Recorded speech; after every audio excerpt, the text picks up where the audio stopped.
tell me from the top down. The heart is always hard to give away. If you decide then you would wanna stay, we won't repeat the same mistakes, and I won't be the one to walk away. The heart is always hard to give away. You decide that you would wanna stay. It's what you said last summer. Yeah, we're going round again. You're telling all your friends that we're over it, and now you're back.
Hello, welcome to SummonersWorld World Championship 2023, guys. How are we doing today? Good to see you guys back here in the stream, in the chat once again. Are you guys excited for the upcoming matches for the Group A preliminary Day 1 for the Asia Pacific region? Hello, hello, hello. Welcome to SWC 2023. How you guys doing? Getting hot in here, guys. Getting hot in here. So if you're not ready, go grab your drink, grab your food, because it's about to start, okay?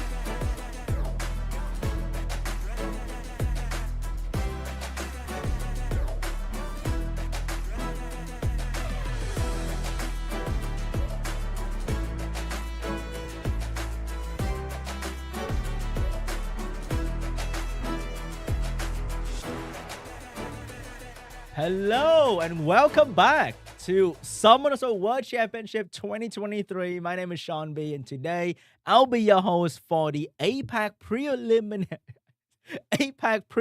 Day 1 Group A, and we call this the Korean group because they'll be the strongest Korea player, and they'll be fighting for that spot in the Asia Pacific region in the Asia Pacific Cup later. So I'm going to be so excited because we have so many familiar faces here today with us, like HWAN or Zishong or CHOVY.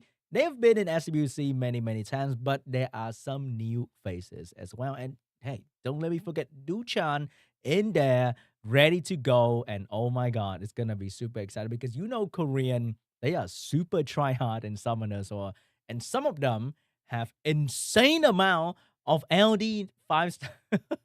I saw the most picked unit of some people like HWAN, and it blew my mind. Like, excuse me? Do you not know what a water unit is? Why is all your selection black and white? Unbelievable.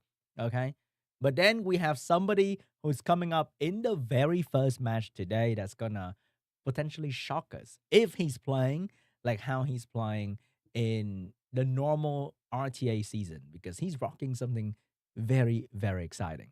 So if you're not ready, go grab your drink, go grab your food, okay? I know for some of you guys kind of late out there, you know, it's like midnight and all that good stuff. But for Asian or for the European, hey, it might be early morning. It might be the noontime. So grab your drink, grab your food, because we're going to be here for a long, long time, okay? There are going to be many, many matches today. So we're going to go through a lot of fun stuff. And tomorrow, same time, same place, tomorrow's stream, there's going to be the loser bracket as well, which means we got SWC the entire weekend. Now, let's take a look at some information that you should know. First, we have the schedule for SWC going from now all the way to November 4th. Oh my God, that's a long time.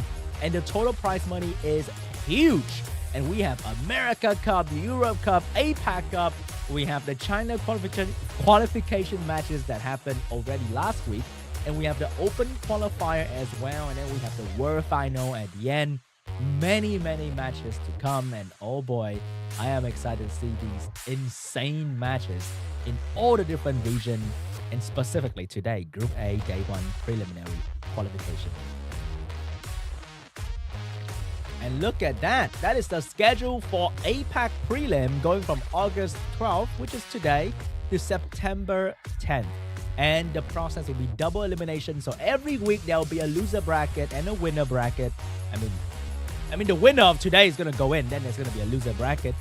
And there's going to be Group A, B, C, D. Every single weekend, I'll be with you guys along the way, watching these incredible matches and commentating along the way. And what is the selection criteria for the SWC player? They have to be the top ranker in Season 24 and Season 25. Gotta be the top ranker, okay? That's why you don't see me in SWC. People ask, Sean B, where are you in SWC? Bro, they need top ranker. I'm like, bottom ranker, okay? In the prelims, gonna be best of 3. In the regional cups, gonna be best of 5. So today, maybe it's gonna be 2 matches. Maybe it's gonna be 3 matches. Who knows, right? But today match is going to be mainly best of 3, okay? And don't forget, every single stream from now on, in the coupon code that you'll be getting, you'll be receiving the SWC2023 emblem. So whether you use this, it's going to be an event in the game happening right now. You can get the emblem in 2 different ways. Watch the stream, get the coupon code, and also remember to do your prediction event, okay? Choose the top ranker. That's a hint for you guys. So get the prediction going, watch the stream, get the coupon code, and you get the emblem. And today, this is the bracket. First, we are starting off with HWAN and LANCHET. I hope I'm saying this name right. CHOVY against DUCHAN. TMCHEOL. That is a Korean name, I hope. I'm sorry, Korean. I try, okay? And SCHOLES. And lastly, we have KUROMI and Z-Song. There are some familiar faces, but there are also some new addition to the SWC, and maybe they'll be the dark horse. They will be the X factor that will be the winner for today's bracket. So who are you guys rooting for? Type their name in the chat because they might be watching the stream right now to listen to some of the instruction that Shambi got. Just kidding. They are way better at the game than I am, okay? But root for your favorite player. Type their name in the chat. Maybe they are watching. They need your support. They need your mental power, okay? Like how... Never mind, just ignore me. But anyway, are you guys ready? Are you guys excited? Because the first match is about to happen soon. And oh, but I can see the chat going absolutely wow tonight or today because there are many time zones. I know for all of American who are watching, I know you guys are watching. It's going to be a little bit late for you. And you guys be wondering, where are the codes, Sean? Yes, that is the biggest question in every SBU stream is, where are the codes? Okay, there will be 2 today, but not now. I can't tell you guys what it is. I know what it is, okay? I mean, you can no, I'm not going to say that. But there'll be 2 codes today. One will be happening somewhere in the middle of the stream, and one is going to be happening somewhere at the end of the stream. Yes, just like every other SBUC that happened before or will happen in the future. There'll be 2 codes today. Can't tell you yet, but I'll tell you when it happens, okay? But if it's really too late for you, don't worry. It'll be somewhere. Tell your friend to watch for you. Play the VOD version of the stream and you see the code in the comment section. It'll be somewhere. Don't worry. Don't stress about it, okay? The code is secondary. The top priority today is to watch the stream, have a good time, and laugh at people losing to RNG. Just kidding. Going to the first match happening very soon. Let's take a look at the first player of the day, HWAN. Oh my God. Look at that, guys. Look at that. Huh? This man don't even know what the other color are, okay? He only know one color and that's dark. Look at his most picked units. He just changed from Wind Robo to Shizuka. Actually, Shizuka got nerfed and Wind Robo didn't get touched at all. But still, one of the strongest units in Summoners right now, Shizuka. So we're going to be seeing some intense LD5 action. Okay? Looks very, very scary going on over there. Personally, I would quit instantly if I fight HWAN in RTA. I don't know about LANCHET going on. What is going on in his mind right now? But I hope he's ready for this boy because that looks scary. And look at that. What did I tell you? Most picked unit in season 25. Does anyone in the chat draft like this guy? And he is ranked 125. Okay? Not a single LD Nat 5. And he's... I don't even know how he climbed with that team. That is unbelievable. What is this? He played how many matches? He played 1,800 matches in RTA. Oh my God. My man looked like a true free-to-play king. Yes, he is a free-to-play king. It's how? His Diana must be the most crazy Diana in the game. And I can't wait to find out how hard and how tanky that Diana is, okay? Alright guys, grab your drink. It's about to start and you can't run away anymore, okay? The moment the match starts, you are glued to your chair. You can't run away. It's about to happen really, really soon.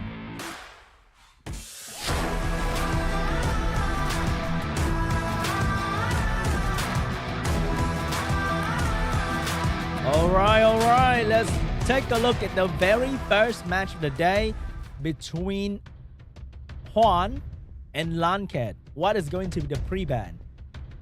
Are we going to see Diana pre-ban? No. Oh, it's going to be a Shizuka pre-ban, probably one of the most effective pre-ban in this game right now. And we see a WECHAT pre-ban, the newly buffed LD5 into the meta, making him one of the most annoying and strongest unit in the game right now. He heal, he boosts your attack bar literally every turn. He buff, annoying buff, and he has a speed leader. First pick from HWAN is going to steal the Riley away from LANCHET. Oh my god, he saw he saw the most pick unit of this guy, and he's like, nah, I'm not giving the Riley to you. The Riley is mine.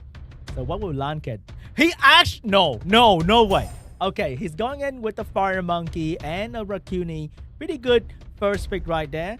I'm not too sure if this is going to be a proper first pick right here, because very fire heavy already, and you are signaling that you are going to go for a bruiser setup.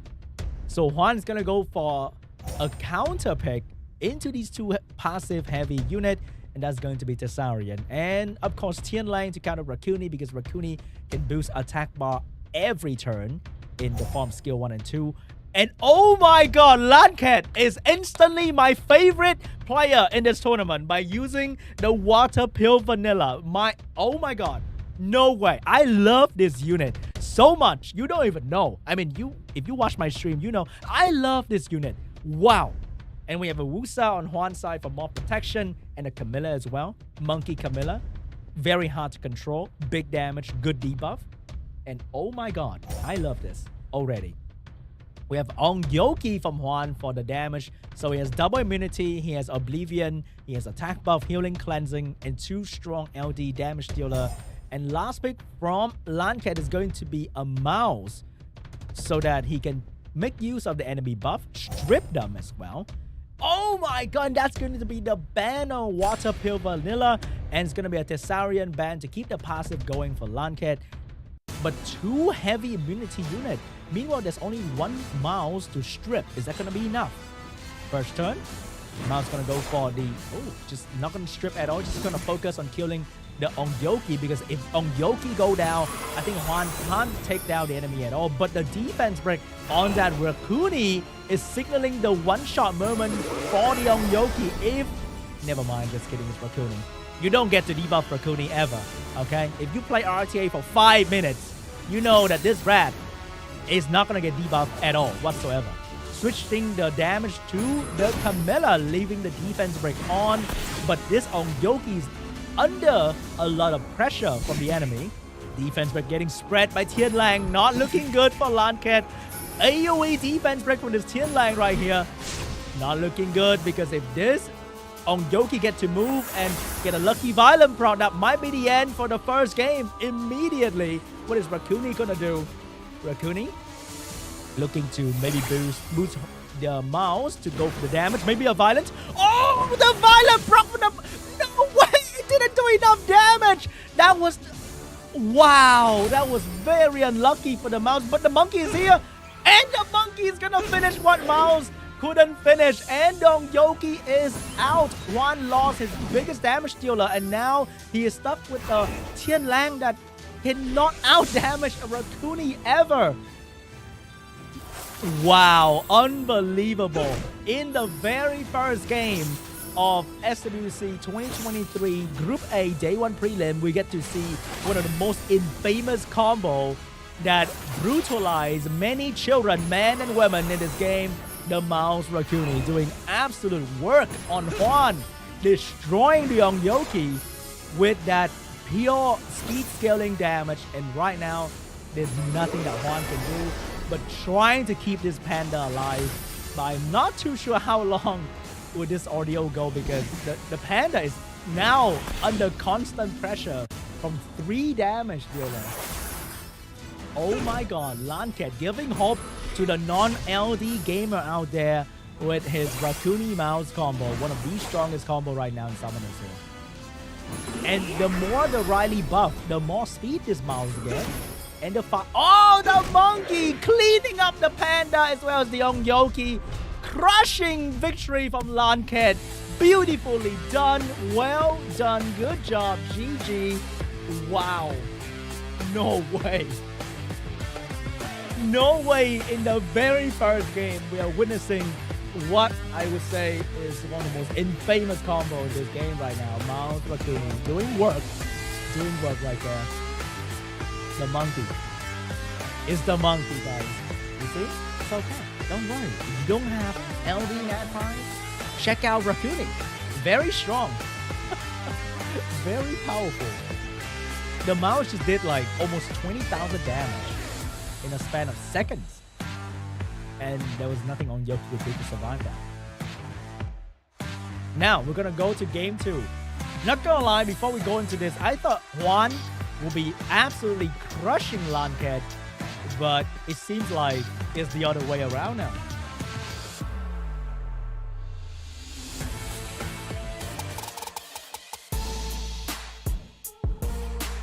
I'm excited, guys. I am so excited for this.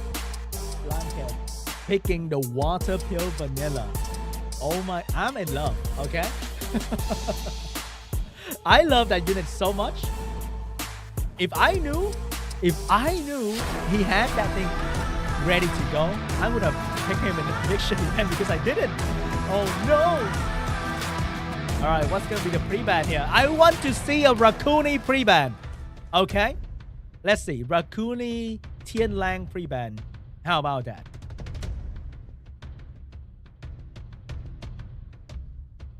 Come on. Show me that respect on the red, okay? Show me the Rakuni pre-ban right now. No, just kidding. Oh, there's a Jackson in LANCHET Arsenal and a Tianlang pre-ban because Tianlang counter pretty much 80% of unit in the game. Very annoying. So we're going to see a Tianlang pre-ban and it's going to be one most popular pre-ban as well. First pick is going to be Riley for LANCHET. And HWAN's going to take the wedge out instantly. And we're going to see some aggressive attack by manipulation team from HWAN. Maybe we're going to see some Nephthys Stripper into Yoki. It's going to be Wedgeat Changpeng. He's determined to go for that attack by manipulation. Oh my god!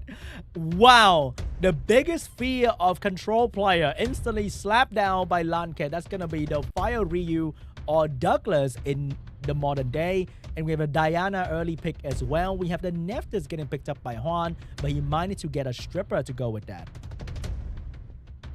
Oh, switching up, not gonna go for the control, going for the damage instead. HWAN rocking the Assassin's Creed collaboration that happened recently in Summoners War, and the newly buffed Julian as well.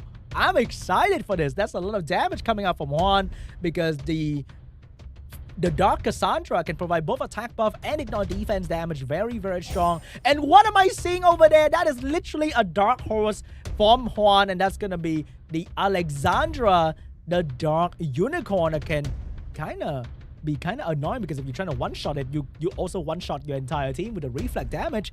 And we have Shizuka last pick because Shizuka is just Shizuka, okay? You can always pick Shizuka. Same mate to counter the Shizuka and potentially the buff from the Riley as well. Getting put down from HWAN, but is that going to be a false ban or will LANCHET ignore the Seimei and ban maybe the... Oh, it's going to be the Wedgeat ban. It's going to be the Shizuka ban. So Seimei is not exactly too powerful here, but let's see what's going to happen.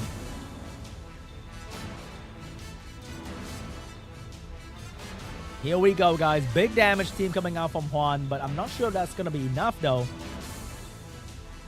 Here comes the Changpeng first turn. Will he get the strip into the violent? Get the strip, eat the revenge. Dinah getting a turn, transform turn 1. Is that a risky move? That is a risky move because HWAN's team is moving. But she really trying to go for the kill on the Dark Cassandra. Couldn't get it done. Dark Cassandra gonna survive and finish. Oh, couldn't finish off the Diana, but Diana will go down to the Julian. So high risk, but didn't get rewarded for that. But here comes the Alexandra following up after Diana, and boom! That is a lot of damage and debuff for the enemy team, but Julian will cleanse that debuff immediately. And also Seimei will heal from all this debuff on the team. And the Dark Cassandra is gone. Julian still ready to go, going straight into the Douglas. Stun the Douglas immediately and doing a lot of damage. And switch the target to the Alexandra. Changpeng having the glancing on. Would not go for the AoE pushback right here. Oh no, you know what? The Riley's moving, and that's gonna provide the cleanse on the Douglas. And maybe Douglas gonna be looking for another target. Attack buff Douglas. Will this Julian go for the stun in here? Because that's gonna be risky. No, gonna go for the Alexandra. Alexandra get the Violet for out of stun, but did not go for the transformation. Just go for the skill 1 trying to stun the Chung Pang, but couldn't get the stun right there. Chung Pang is now useless against the Douglas and the Riley, but still go for it and eat the revenge damage and go down as well. Here comes the revive coming out from Seimei, but no, the ignore defense from the Dark Cassandra buffing the attack buff for the Julian. That is going to be very important because that's going to stop the Douglas from killing anyone right now. But that only lasts for 1 turn. 1 turn left for the soul protection. Is that going to be enough though? Because there's not a lot of healing going on, and if Seimei go down, then there's nobody's gonna protect the Julian anymore. Julian looking very, very bad here because if this Seimei lose a bit more HP, the passive of Julian will be deactivated. I'm sorry. Will the horse transform? It is gonna transform. It wants to do damage. It wants to damage the Seimei. Oh, it accidentally healed the Seimei. That's not looking too good right now because the Julian can finish off the horse in this. Was that a misplay coming out from LANCHET? Oh, the revenge coming out from the Douglas. But Douglas gonna go down. The horse is not gonna go down just yet. Riley looking to do damage onto the Seimei. The horse looking to turn back to normal, or it's gonna turn back to the horse form. Going for the skill 1 onto the... But every time it debuffed the Seimei, it healed the Seimei. And because of that, he can't finish off the Julian. What would the horse do? I think, okay, just keep going for damage onto the Seimei, because Seimei can't kill herself. Oh, the reflect damage actually dropped the Seimei HP because it attempted to kill the Julian. The Alexandra is actually a counter to the Julian, because if Julian go for the damage, it will kill itself. Oh my god! No way! That worked? That's impossible! It's over. LANCHET's gonna get this win. Oh my god! The reflect damage will take this game. Unbelievable! No way! This man with the brain too big for his head. That is crazy. No way, dude. No way. That was amazing. That was absolutely amazing. What is HWAN doing, man? He just... The reflect damage was incredible. I'm crying right now. Oh my god. That was so funny. That was so funny. Well done, buddy. Well done. Wow. No way. No way. That was good. I think HWAN know that he lost. And he just went in with the funny moment, okay? He know that he lost. Oh my god, I can't believe it. Wow. That was an amazing match, wasn't it? Here I thought the Alexandra was not gonna do it. The Alexandra was the only reason that LANCHET could win that, because Julian was just constantly destroying himself in that match. The reflect damage killed the Julian, but it couldn't kill the Julian, so it had to borrow HP on the Seimei. The Seimei HP went from half to like nothing, and then Julian just killed himself. That was so beautiful. That is just well done, okay? And I want to see more of that in SWC 2023 because that was incredible. Not gonna lie, I went in and I thought HWAN is gonna absolutely crush LANCHET with his LD5, but I didn't know LANCHET has such amazing toys ready to go. Like he had that Jackson lining up as well. Now let's take a look at the highlight of the previous game. First, we are seeing the Ongyoki getting focused by everyone from LANCHET team, and right at this moment, the monkey sneak in between and finish off the Ongyo. I think he missed 2 crit right there. Unbelievable. It's just the monkey doing monkey things, okay? And that was game 1. Game 2, even more hilarious. If Diana kill the Dark Cassandra turn 1, I wonder what HWAN reaction is gonna be. The Diana hitting for 4-something thousand. Incredible damage. Almost enough to take out the Dark Cassandra. But it wasn't enough. But after this, I could not believe what I saw. It's just the Dark Horse being one of the most incredible units in the game against Julian. I wish I have the Dark Horse now, so I can pick it in every Julian I see. Here I thought, wow, maybe Seimei is gonna just heal every single time, but no. But no. And here's the moment, the funniest moment in SWC. Oh my god, I couldn't believe it. Incredible. Absolutely amazing.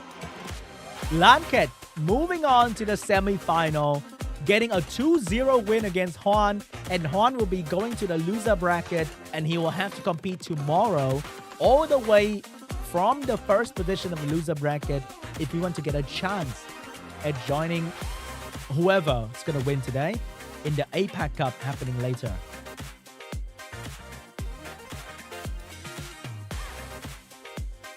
I'm excited for round 2. That was only round 1, and I was almost laughing, crying just now. It was just so funny.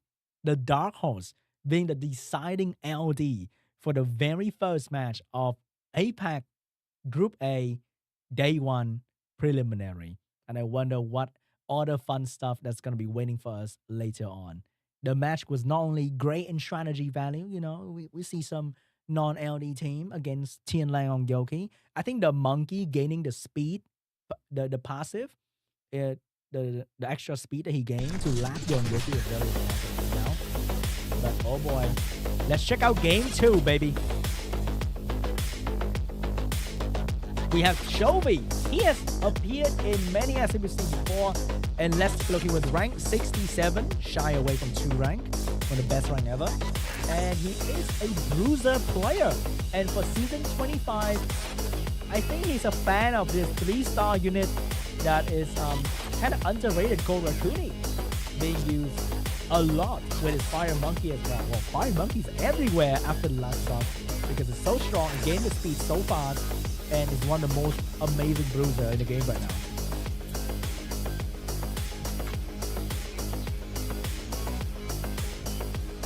But I think, oh, look at that. He stopped using the Masha, and he's now favoring the Monkey.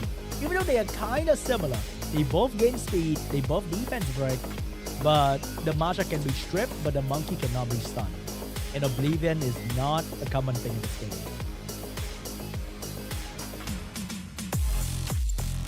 And oh, one of the crowd favorite is Mr. DUCHAN coming back into SWC once again, ranked 36 in the last season. World Final, second last year, a heavy contender in this year's SWC. And look at that, he has almost the same draft as HWAN. He almost have the same draft as HWAN. Unbelievable. And he's gonna first pick a lot of Oliver, so he's an aggressive player. He also like to use Rakuni. And let's see who's gonna get to Rakuni first, or who's gonna pre-ban Rakuni in this game. I hope they watched the last game and know, oh boy, Rakuni seems kind of dangerous. Gotta pre-ban that, I think.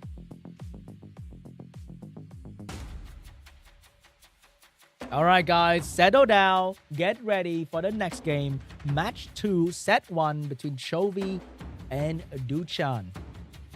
It's gonna be exciting. It's gonna be a fun time with Rakuni, right, guys?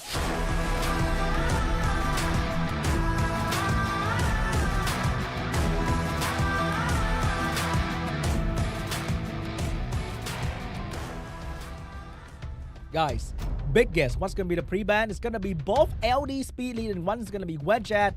The other one is going to be Nephthys.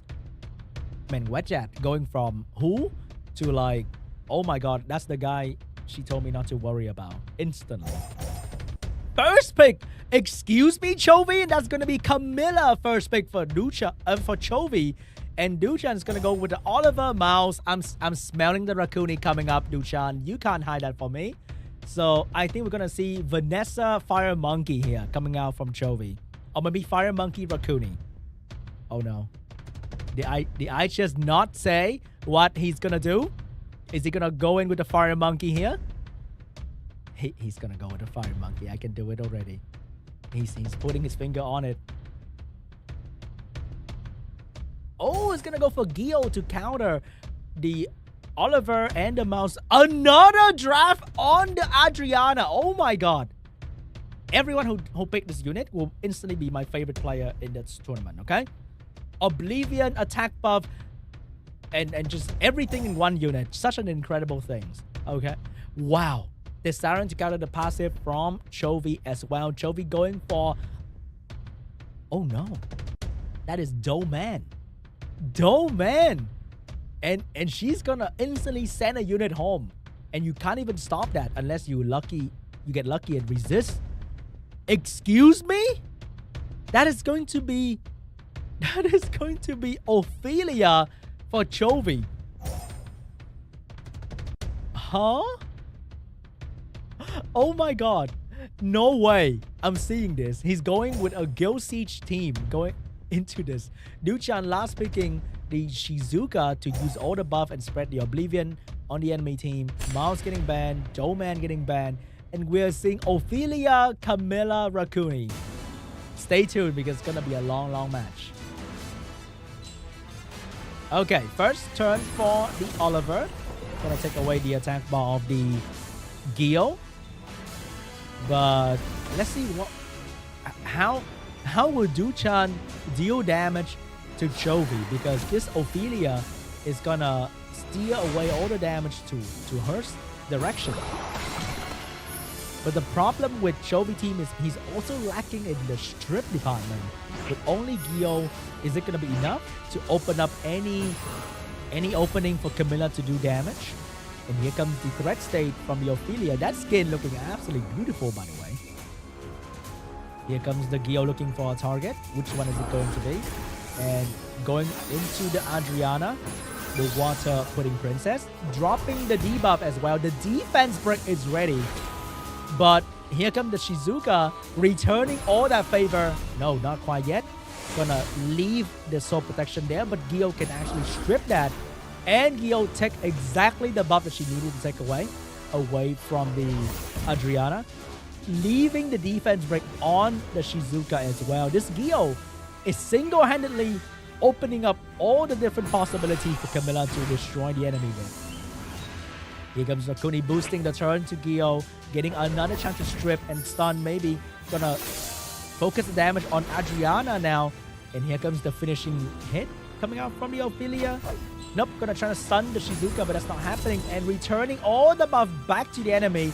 And Thessarian with the full stack doing so much damage on the Gio, but not quite enough to bring it down just yet.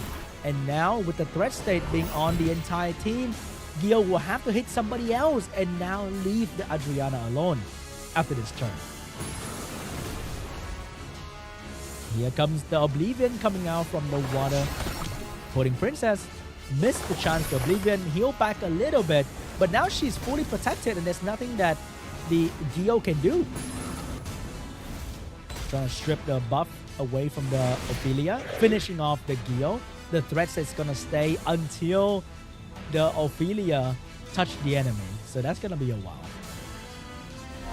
She's gonna go for the cleanse on the Rakuni, get the violent proc for another round buff. And Rakuni is now gonna hit the Thessarian. This is gonna take a while, but I think with the pure vanilla buff as well as the small heal that she might do, and the Thessarian getting full stack buff like this, it's gonna be very tough for CHOVY to bring this game around. Thessarian just doing so much damage and potentially locking down the Rakuni and the Camilla passive. Man, this threat state coming from Shizuka is so powerful, keeping the damage away from Adriana. Here comes Oblivion. It's gonna land on the Camilla and one small heal for the unit as well. Here comes the damage from Thessarian, doing very good damage on the Rakuni and violent proc to finish it off as well. I think that is GG for the first round between DUCHAN and CHOVY. Man, I love Adriana so much. Providing the attack buff and the speed buff for Thessarian is game changing because he go from doing okay damage to really, really good damage. And I think that is it. G for the first game between DUCHAN and CHOVY. The threat state that CHOVY trying to bring into the game turned out to be the worst thing that he did in this game because the threat state provided so much protection for Adriana from DUCHAN team. And we're going for round 2. DUCHAN not shying away from fighting against a strong bruiser player with his own counter strategy. You want to go bruiser? I'm going to go with so many buff, you cannot take it away. But is DUCHAN's going to pre-ban the Ophelia next round? Because it might be a key strategy unit for CHOVY right here.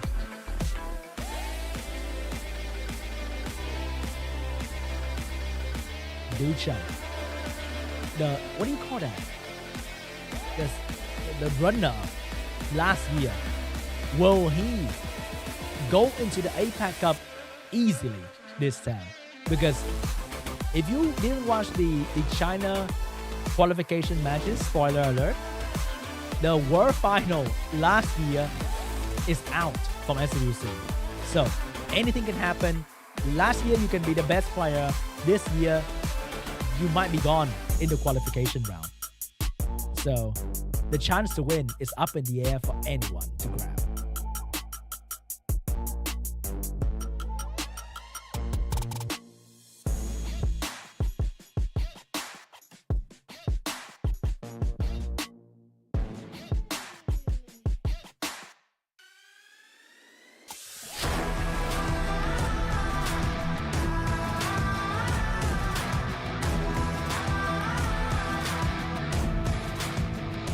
Alright, let's go to match number 2 between DUCHAN and CHOVY. Let's see what's going to be the pre-ban here.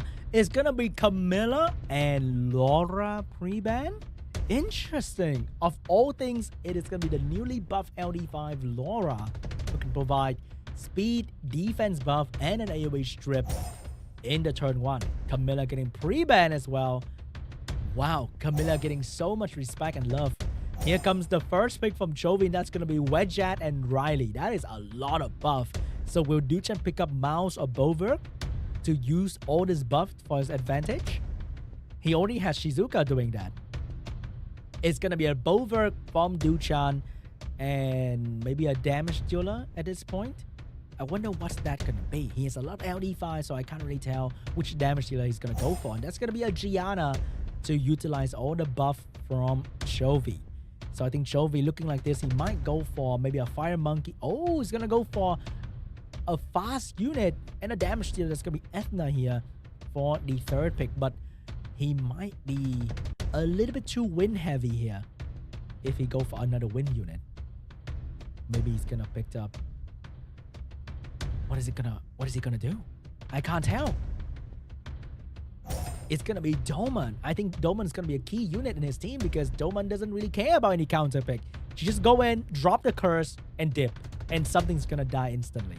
DUCHAN's going to go with the good old classic Ragdoll here because there's going to be a unit that crit all the time over there. That's going to be Ethna. And last pick is going to be the Tomoe. I gotta say, the Omiyagi family, best family for RTA right now. Crazy how every single unit is incredible. Tomoe to spread the bomb, spread the debuff. And last pick from CHOVY is going to be the Fire Cassandra, the new hottest fire damage dealer in this game because she can't be killed very easily. And on the other hand, she's usually a Nemesis rune to kill your team before you can even react. And that's going to be the Wedgett ban. It's going to be the Gianna ban. Attack lead for CHOVY and speed lead for DUCHAN. First turn belongs to Tomoe going in front. Oh, and get the dispersion on the Ethna. What is that Ethna rune with? Getting outsped, getting stunned, locked out. Oh my god, it's Tomoe! A god despair unit! She strip stunned 2 units in the first turn. You might call her Gianna at this point. And the Shizuka also strip push attack bar back of the Fire Cassandra. And oh my god, that's looking terrible for CHOVY in the first turn. But nobody's dead yet. Karma stripping away the buff from the Ragdoll, dropping the Curse of Death. But the biggest weakness of the skill is the 15% resistance from the game.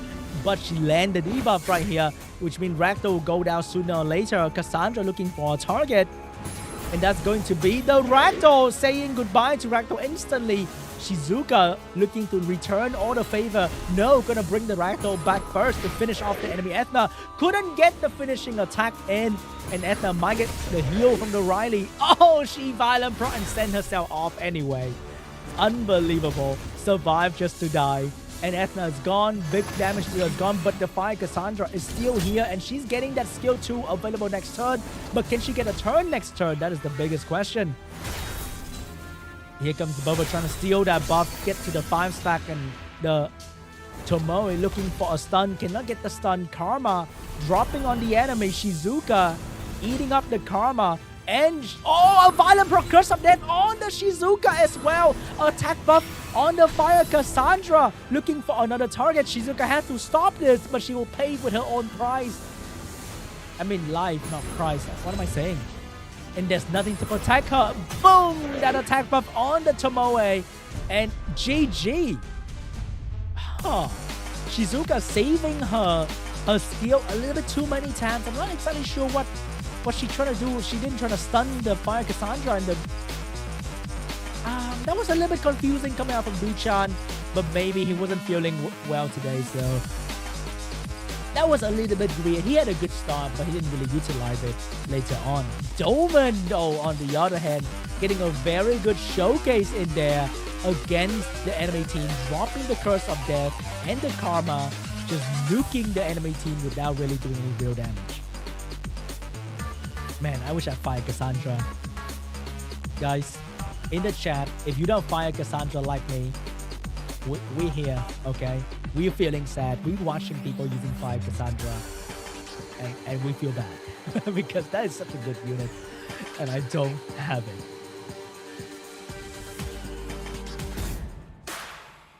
All right, we're going to the third game to see who's going to move on to the semi-final to fight LANCHET later on.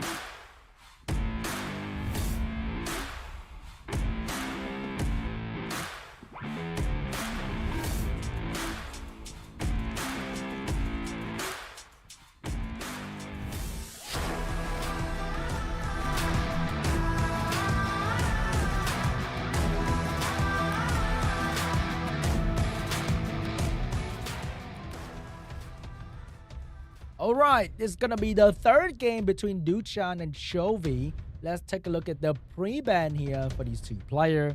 What is gonna be the pre-ban this time? That's gonna be Wedjat and Nephthys once again. So no Wedjat for CHOVY. What will his first pick be? Maybe he's gonna go back to his route and picked up that Camilla first turn. Is he gonna do it again? He picked Camilla faster than I picked my Gianna when I first got her. Oh my goodness. What is going on?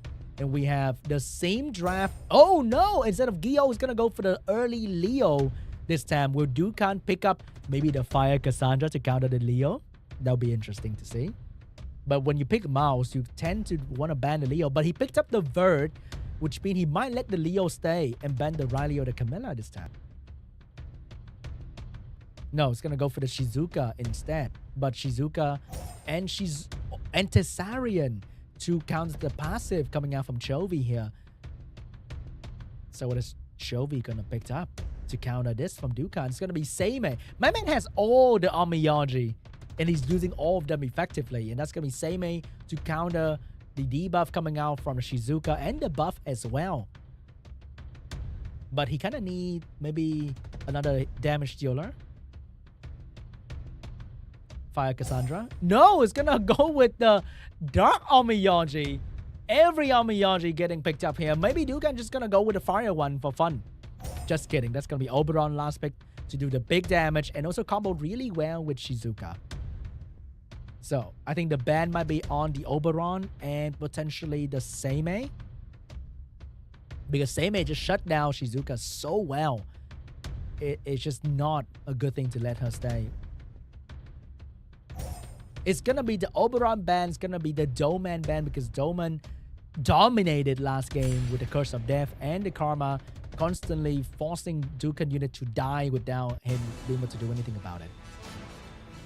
But then having Shizuka on the field, oh my god, that is just not good. Because Seimei is gonna shut down Shizuka ability so bad. Even the Oblivion can't stay for long. It's only going to be one turn. And Oblivion land on the Leo. Will the Riley take care of the Oblivion? I'm just going to go with the immunity first. Just a casual violent prop. But couldn't take away the Oblivion, which means this Leo is going to stay down for a little while. So the mouse damage is going to be back for a short period of time. Looking to go for the strip on the Leo. Leo revenge with the good damage. So look at the speed of this mouse being back and being able to lap the Leo. That's crazy. And the Oblivion now land on everyone except for the Seimei, which means the heal is going to be back. And that's not looking good. And the buff from Shizuka will not only last one turn instead of two. And will they bring down this Leo in time? Will the Riley get a violent prop to save the Leo? Never mind. Riley get that violent prop that we know, that we hate. And the Leo is going to stay alive for a little bit longer. So Leo's getting absolutely crushed here by the entire enemy team being the focus. Not gonna stay away from the Leo just a little bit and trying to bring down the Camilla attack bar as well. But the Riley looking like she's gonna move, and that's gonna be very annoying. Trying to take away the Riley attack bar, not gonna be enough. Leo still staying alive. Riley, get the buff up, and that is not looking good, okay? Because now Mao's gonna have a much harder time. Gonna get the strip done. Camilla healing the Leo just a little bit, barely keeping him alive. The freeze finally land on the Caesarian. Just everything is now being done just to keep the Leo alive, because the moment Leo get a turn, I think DUCHAN's in a lot of trouble. But Leo just can't get a turn. Will this cleanse the Oblivion? Nope, gonna cleanse the dot instead. Just everyone trying to kill the Leo and everyone trying to save the Leo. But the problem with DUCHAN is that he doesn't have any healing on his team. But Camilla and Seimei are constantly healing the team, which is very, very annoying. Maybe? Nope, gonna go for the Oblivion. Missed the Oblivion on the Seimei, but get another chance to do it. And Seimei is now Oblivion and also dead. And there's nothing that CHOVY could do. Maybe a cleanse on the Oblivion this time from the Riley. Gonna buff immunity instead. Let the Camilla, protect the Leo from further debuff. Camilla looking for a target. That's gonna be the mouse. Look at the damage on the mouse. That was incredible damage on the mouse and slowing him down as well. Very important to keep the mouse slow down. And here comes the Leo finally getting that turn, baby. Finally getting that turn. No violent prop for the Leo though. But anyway, he's gonna go down with the Oblivion once again for the Shizuka. And there's nothing that CHOVY can do about it. DUCHAN just completely lapping CHOVY in every single shape or form. And Leo finally go down. And I think that is pretty much GG. DUCHAN dominating this round. Just completely controlled CHOVY from the start. And I think that is pretty much it. Getting the attack buff from the Riley to give it to the Caesarian is also very crucial, because that allows the Caesarian to do so much damage. And it's just unstoppable at this point. Riley not having any skill available. Maybe get a violent prop to save the day. Not quite there yet. And I think that is a GG. DUCHAN will move on to the semi-final to fight HWAN. And CHOVY is going to move down to the loser bracket, and we will have to compete tomorrow for a chance at the ticket for APAC Cup later on.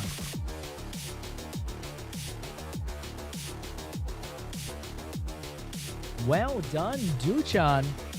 Not letting the people down. I know everyone, a lot of people will be voting for DUCHAN because he has been in this competition constantly, formerly known as Second Baby, and now fully mature into DUCHAN.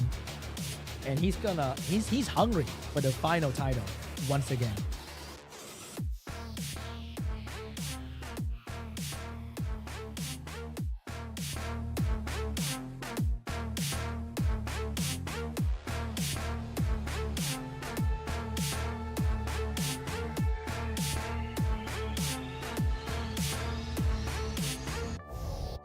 Alright guys, so that was the first two matches of today's show. We're about to watch the highlight between DUCHAN and CHOVY once again, and I gotta say, it's very exciting. We don't see LD abuse like before. We do see some LD use, but it's actually something different. And not just, I'm gonna go with Nephthys, Gianna, and Veronica. I'm gonna win the entire show, but we are seeing something new and fresh. And we're seeing counterplay being applied correctly.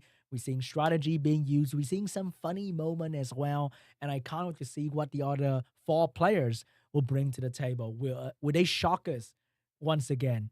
But also something I see is that the newly buffed unit from the balance patch being applied instantly into the meta, showing that anything can become meta with the right balance patch. Right, guys? So balance patch is very important. Please have more balance patches and more fun ones.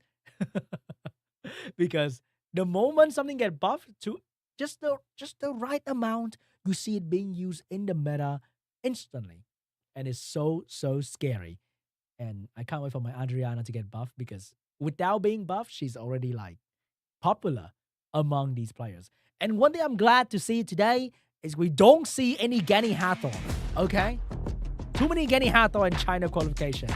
Now, let's take a look at the highlight of the matches between DUCHAN and CHOVY once again. Man, just seeing Adriana on stage makes my heart warm. Here we are seeing the Gio trying to strip the enemy for the Camilla, but it's just not working. I don't know why CHOVY is really fond of his Camilla, because he first picked it and it's going to be a staple in his strategy. But it seems like the Oliver controlled the Camilla really well, because without getting a turn, there's nothing much the Camilla can do, and being Oblivion is also a big factor to that. In this game, it was a little bit questionable. Look at the turn 1. The turn 1 was favoring DUCHAN so much. He had the stun debuff available on the Shizuka, but he just not gonna use it. He let the Fire Cassandra move a little bit too often, and it backfired. And even here, that Ethna may have survived, but then the Ethna violent proc to them. If the Ethna survived, oh boy, it could have been worse. But yeah, I'm not too sure what happened right there. And here comes the third match between DUCHAN and CHOVY. We're seeing here a battle of attrition between trying to kill the Leo and trying to save the Leo. And at the end of the day, killing the Leo was the superior strategy, because there was just not enough healing to keep this Leo alive, and there was not enough control to stop the Thessalian or the Oliver or the Mouse to constantly focus on this Leo. And the same Aegis Cat just got absolutely destroyed in the meantime as well, because of a random defense break from the Thessalian. And GG, DUCHAN will move on to the next round.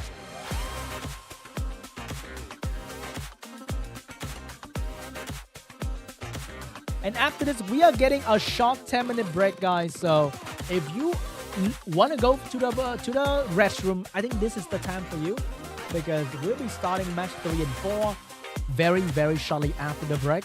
As you can see right there, LANCHET and DUCHAN will be moving on to the semi-final to see who's gonna be in the final and get that ticket to go to the APAC Cup. Man, I wonder what Cho and Skull, wait, that kind of rhymes a little bit, later on is gonna bring for us. Are you guys excited for match 3 and 4? I know you are. But first, we're going to go for a quick break very soon here before we go into the match 3 and 4, because I also need to get a quick break, okay? Getting too excited over here. All these fun matches. And I hope the players in match 3 and 4 are ready, because it's going to be very intense. So hope you guys at home are enjoying the show as well. I know it's going to be a bit late for all of you guys out there, and you guys just want a code, but the code is not going to be available yet, okay? The code will be available soon. Yes, soon. Anyway, guys, we're going to go for a short break here, and I'll be back with you guys very soon.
stop me now. I'm a black cat, can't burn me out. You can't stop me now. Time's ticking, but I'm off the clock.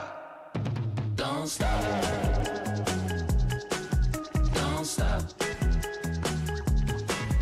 Got a real good feeling, so drip till you drop.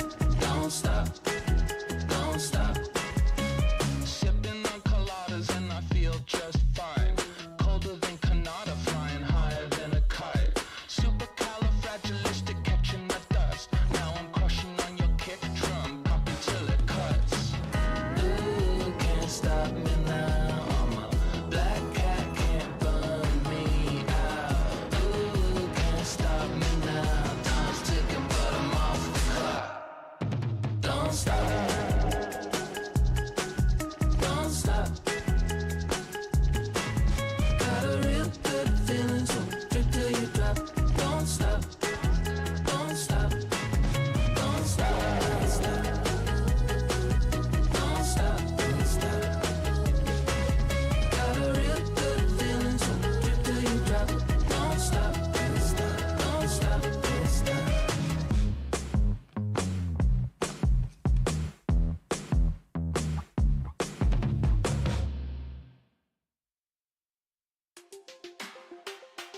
Hello and welcome back to Summoners World Championship 2023.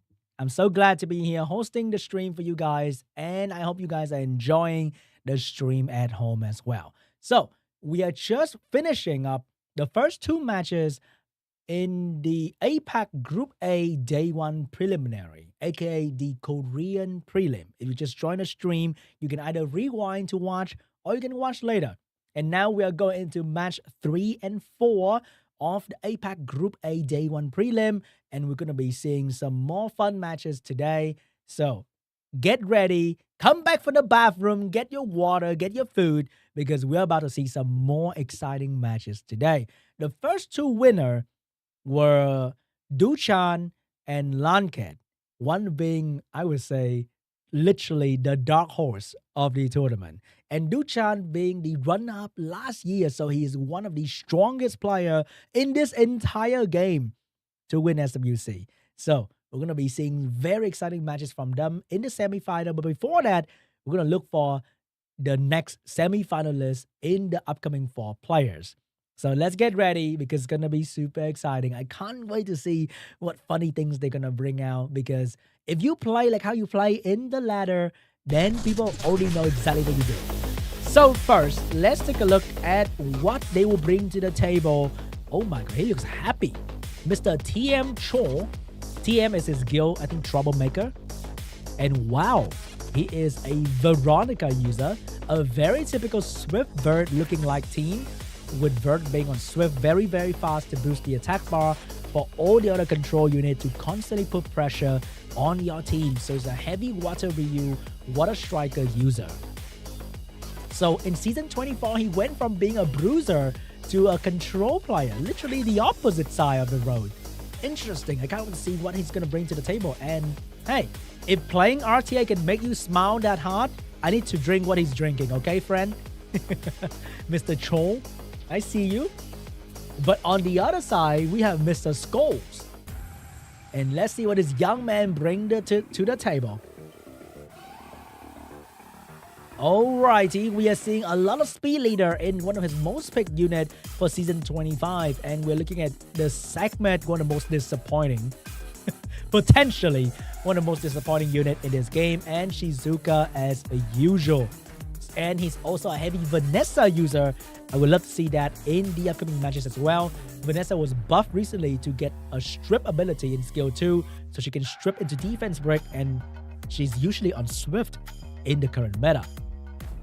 Look at that, guys. Rank 113, and his win rate is only 56%. One of the strongest players in the game. Win almost half his battles, so losing an RTA is a normal thing. If you lose, it is totally fine. Okay? It's totally okay to lose an RTA. God, I want to look like Cho when I play RTA. Look at how happy he is. If he make it to the final and he play in person, I want to see him smile like that. Even when he lose, okay?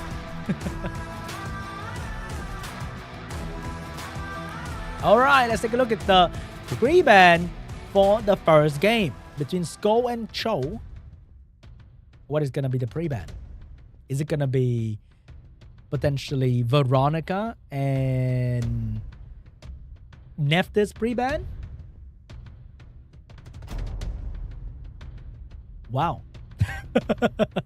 Just as I thought. Veronica, Neftis pre-ban for these two players. First pick for... Wait, hold up. Sko. Let's see what he's going to go with. Oliver, potentially, for the 33 lead. He likes to go fast. But maybe for SWC, he has an entirely different strategy so that nobody can catch him off guard. But it's still going to be Oliver. So, will we see Water Ryu and Vert? No! Oh! Cho's going with an entirely different strategy again. He's going to go for a turn 2 approach with the Fire Bison and Gyo first pick here. Very annoying 2 unit against Oliver. Here comes the segment to potentially reset the Fire Bison turn 1. And maybe he's going to follow up with a Shizuka to get all that debuff. No, he's going to go with a Praha instead for some heal damage and strip. So I think Cho's gonna go for more passive. I smell the smell of the rat coming up. Maybe Mouse Rakuni will be the option. No, it's gonna be Fire Monkey Rakuni here. A little bit too fire heavy for my taste. Let's see what SCHOLES is gonna do to punish this. Potentially going in with double water and ban the win last pick. That is gonna be a very classic strategy in the RTA book.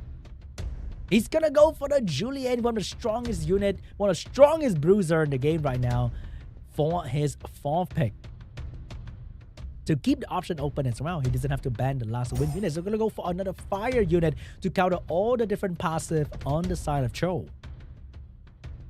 So I think with no immunity, maybe Cho's gonna go for a heavy debuff unit last pick, or he may go with an immunity healer, maybe a Riley, but that would make him a bit vulnerable to the monkey ban.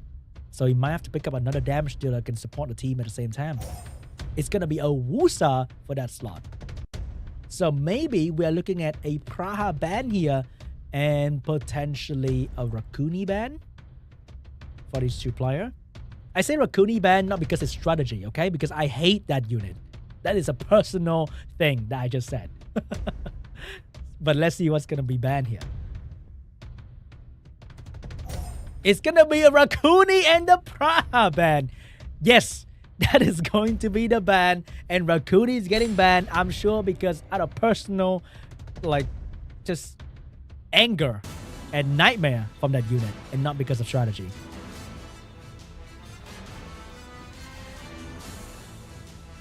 Here we go. First game. Segment looking for a reset. Will she be Segment or Disappointment? She will perform the strip reset. And here comes Gio punishing the Oliver at the same time as well. Getting the defense break on the Oliver. Now that is very scary. So Oliver cannot go for skill 3 because he'll just suicide immediately. Monkey getting defense broken. Monkey might die. Monkey will go out of the way. Oh my god. Cho, biggest damage dealer, got absolutely murdered in an instant, and there was nothing that he could do to stop it.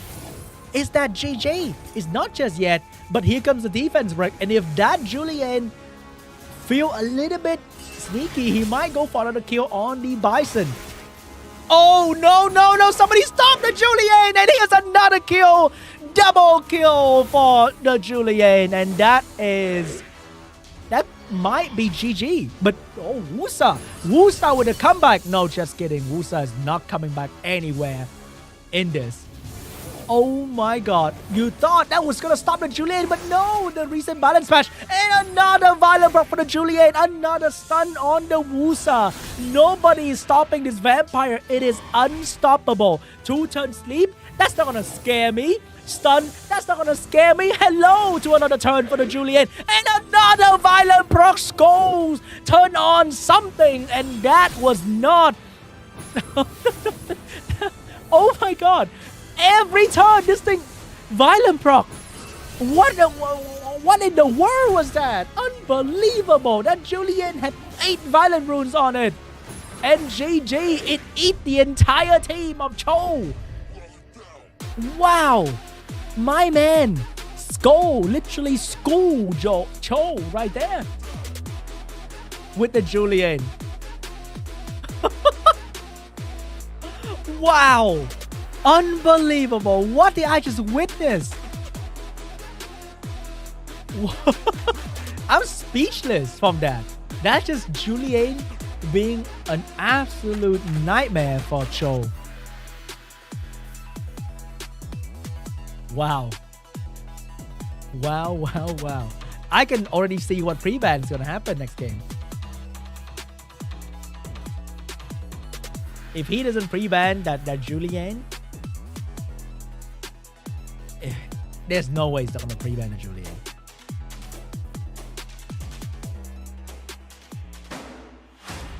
Man, I want to see Cho face right now. Is he smiling like that? I mean, if I'm him, I'll be smiling like the Joker, you know? Like, you're just smiling.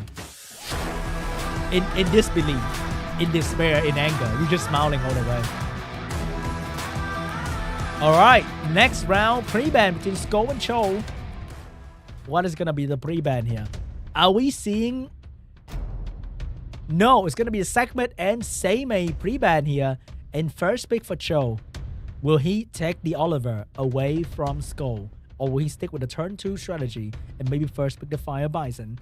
But then that Julian will punish it so bad. It's gonna be the Fire Bison first pick here. So we see Nephthys Mouse for Skulls. Ooh, Cho will not go down in a turn 2 position anymore. And he's gonna rise up with the speed lead and a chunk punk this time. But I think we might see a Veronica. Oh no, Veronica gonna pick up a Rakuni here. And a Fire Monkey.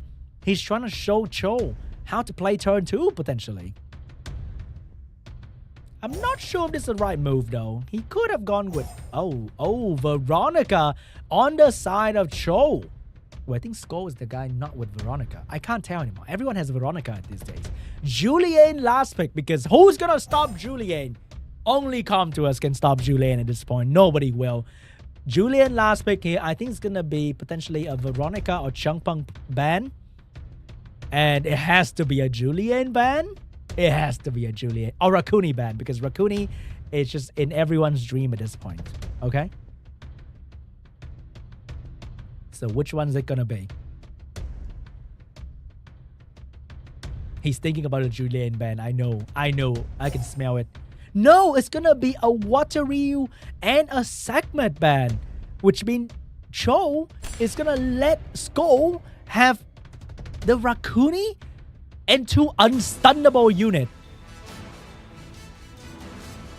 I'm not sure about this.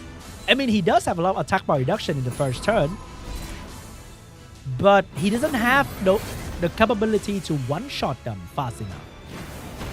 Oh my god, he lost the slow debuff. He literally lost the slow debuff. And the Julian is never gonna let that Bison take a turn ever again.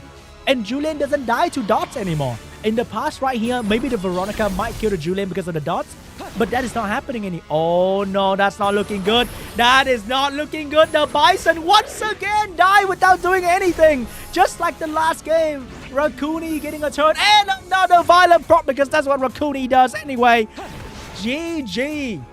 I mean, Skull can literally hit the auto button at this point. And there's nothing that Cho can do. Who's gonna stop the violent proc from the Julian? Nobody. I said nobody. Why did you not ban this vampire? He's sucking everything you have away. And that is GG. He let the monkey and the Rakuni stay. I wouldn't dare. I wouldn't dare. That is GG. Wow. And that's it. There's just nothing that Cho can do. You cannot go with a conventional control team against the Julian and the monkey and the Rakuni. This combination is uncontrollable. And GG. Skull will move on, and Cho will move to the loser bracket. That was really fast. Man, I'm scared of that vampire. That vampire is just unbelievable.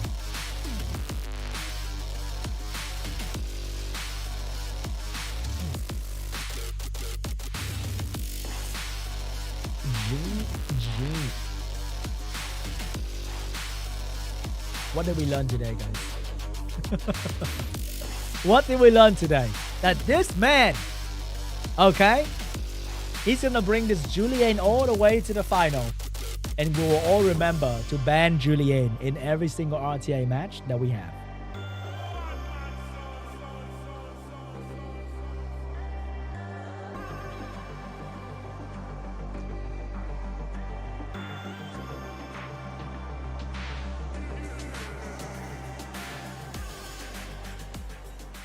I gotta say, every Julian user is like shaking in joy right now because their unit just became so strong. Any conventional control team with like one layer of pushback and one layer of debuff, it's just never going to control Julian. He's just going to move constantly. And remember, guys, if you build your Julian, remember to have high damage, be on Nemesis, of course, be on Violent, and just have the most damage possible. You know what is Julian weakness? the biggest weakness of Julian is the 12,000 base HP that he doesn't need at all. That is the biggest weakness.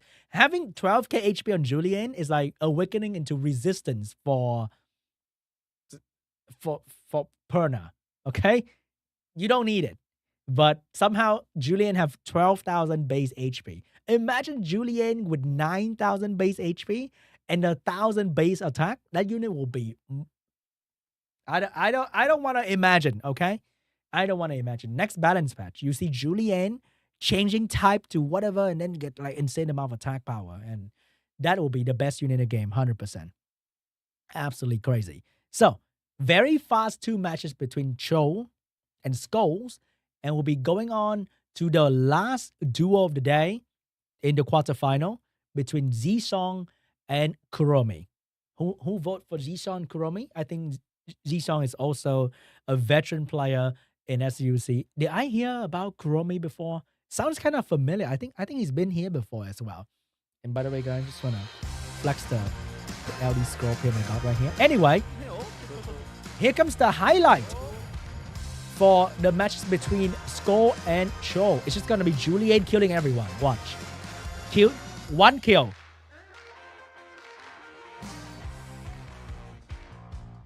Oh, wow. How convenient. 2 kill. And, oh, the last one. 3 kill. Just killing everyone. God, I can't believe he let that stay. He thought he could control it. Boom. Oh, nah. And oh my God. Boom. It's just Julian. It's just Julian being Julian. Another kill. Julian literally killed the entire family of Cho right there. And no one was saved. You see Julian, you hide your wife, hide your kids, hide everything. Okay?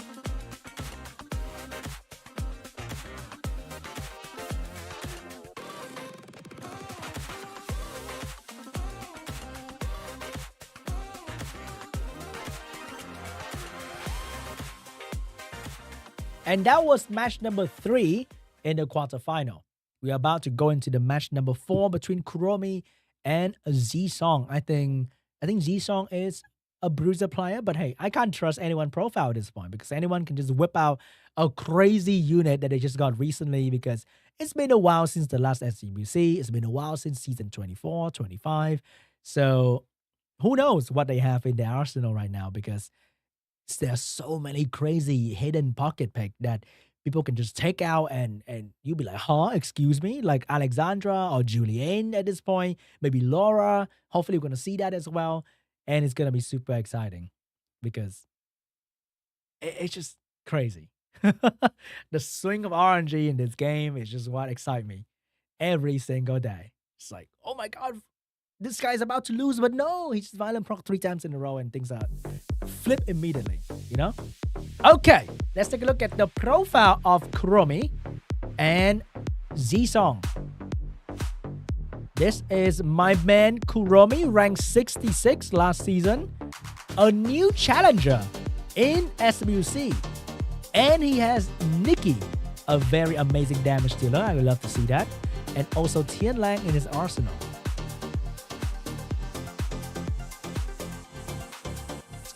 Very standard team coming out from KUROMI here. And he loves playing with Speed Lead Ethna, which is a very common strategy in normal RTA as well. But what about Zisong? He is a veteran SCBC player. He's APAC Cup quarterfinal as well. And very similar draft to a normal high-rank RTA player right here. We see Speed Leader, we see Shizuka segment, and the good old Gianna as a stripper. And he loved Oliver. So both Oliver lover. We might see Oliver pre-ban here. Who knows? But he also has a Ragdoll if he decides to last pick that to make his team very, very annoying.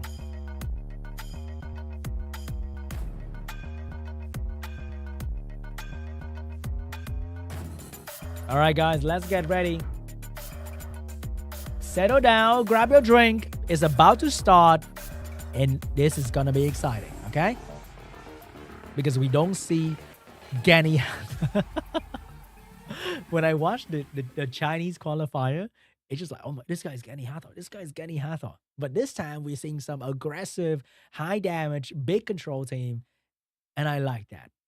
I like that a lot. So hopefully we're going to see some more fun, big damage team as well. Because there are units like Fire, Cassandra, Julian popping up into the meta, bringing the damage last pick to end the game fast, to shut down the enemy. And that is very exciting. Hopefully going to see that in this matchup as well. And it's about to start very, very soon. Hope you guys are enjoying in the chat right there. Thanks for coming to the stream, guys. Really appreciate you guys showing up. I know it's late for a lot of people. Good morning to all the Europeans and good afternoon to all the Asians. But I know it's going to be a late night viewing party for a lot of my American friends out there. So, hey, I know you guys are like half dead right there trying to watch the stream, waiting for the code to happen. I appreciate that, okay? Thanks for watching. Thanks for staying tuned. And if you can do me a favor, hit the subscribe button on this channel because you won't be missing out on tomorrow's stream, next weekend stream, the American Cup, the Europe Cup, happening all the way from now until November. Yes, it's going to be long 3 months of fun-filled excitement of SWC happening along the way. So don't miss out. Hit the subscribe button, okay? And now this match is about to start very, very soon.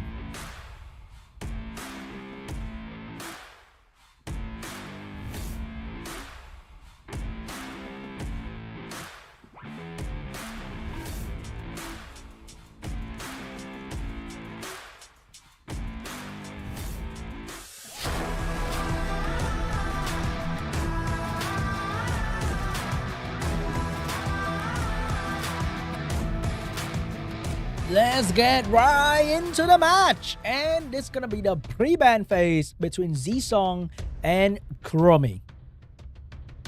Let's see what's going to be the pre-ban here. Are we seeing Oliver?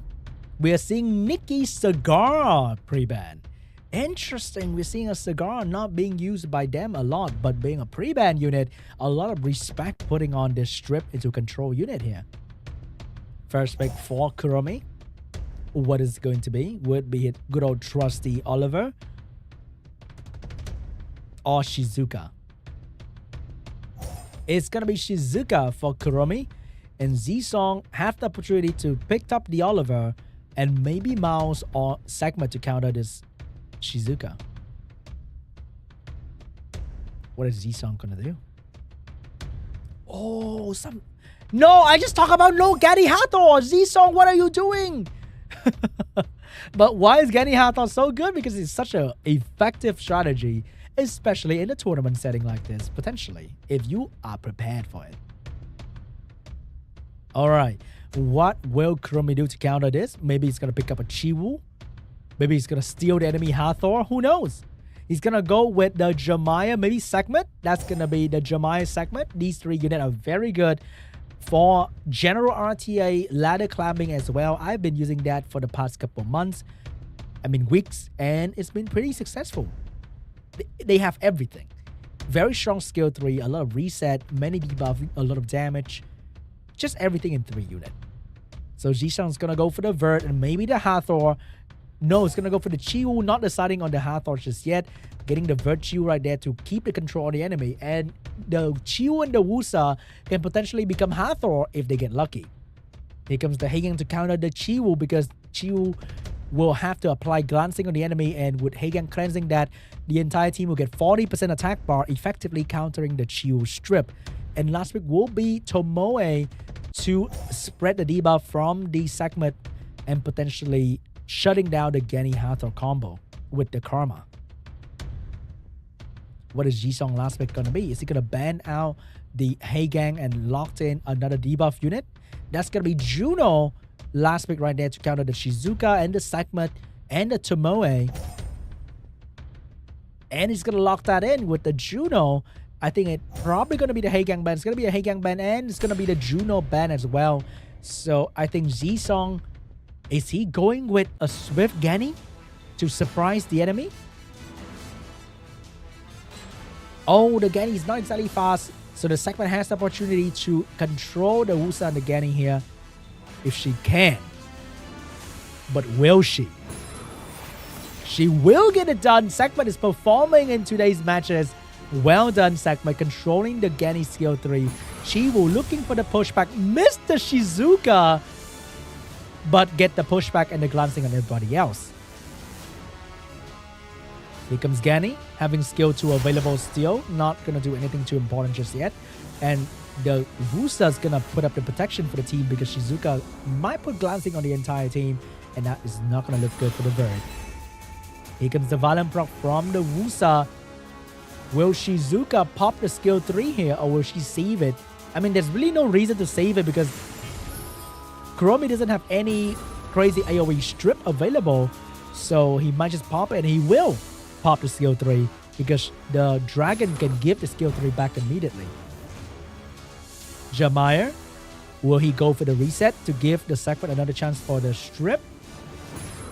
He is going to go for the reset, taking away the glancing debuff with it as well.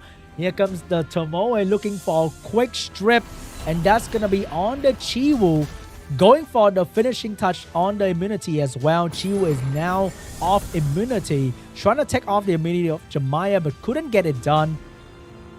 Gani, what are you going to do here? Are you going to save it?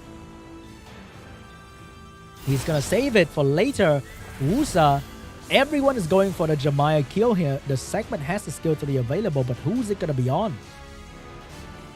I think it's going to be on the Wusa, right? But again, he can reset the skill later. No, it's going to drop the debuff, trying to put a defense break onto the Wusa and get it done. But the Vert revenges, giving so much more advantage to Z-Song. And the Jamaya will finally go down here. Ventilate on the Wusa to keep the immunity on the team before Tomoe can touch them. And Shizuka would not be able to land any debuff on the enemy team. Shizuka looking for a...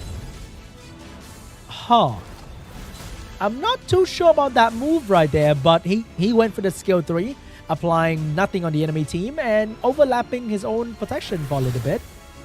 And Tomoe tried to strip stun the Vert, but it was not successful. And that will give the Vert even more chance to revenge, and that is not looking good for KUROMI at all. Now he's run out of skill. He's run out of ability to control the enemy team, and the Vert is just non-stop boosting his attack buff with Z-Song. And here comes the Vert, just constantly applying more pressure on the enemy team. Here comes the Chiwu strip, the Gani reset finally getting used on the segment. And I think that is pretty much it, because the cooldown for Shizuka's skill is really long, and the Jamaya not having the reset available is also very big. Trying to stun the Vert here, get the stun, but the Vert was actually on Violent Revenge this entire time. And you see how often the Vert revenge. Oh my god, that must be the worst feeling ever, because you are hitting a Violent Revenge Vert and it revenge you every turn. Unbelievable. Wow. This Vert is on to something, man, because it revenges so often. And who would have thought it was on Violent? I think that's pretty much GG. The moment the Gani get the skill 3 available to reset Shizuka, it's over. Z-Song will take the first game.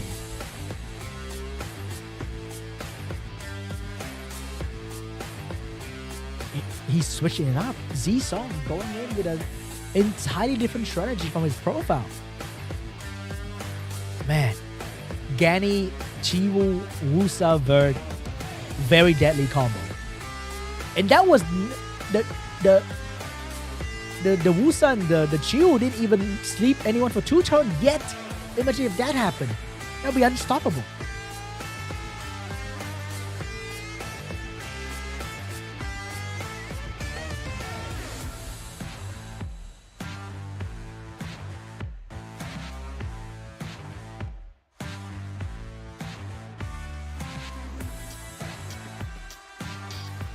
Alright guys, we're going for the second game between Z-Song and KUROMI.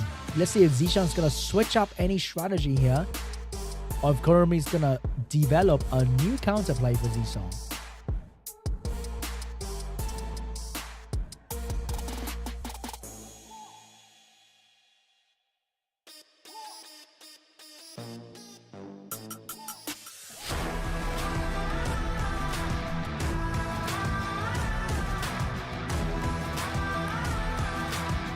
Here comes the second game, guys. Let's see what's going to be the pre-ban here.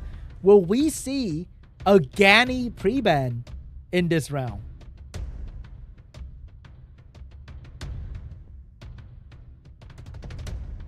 Potentially a Gani and Shizuka pre-ban? Ooh, that might be interesting. Some elemental unit pre-ban. Putting respect to these top tier units.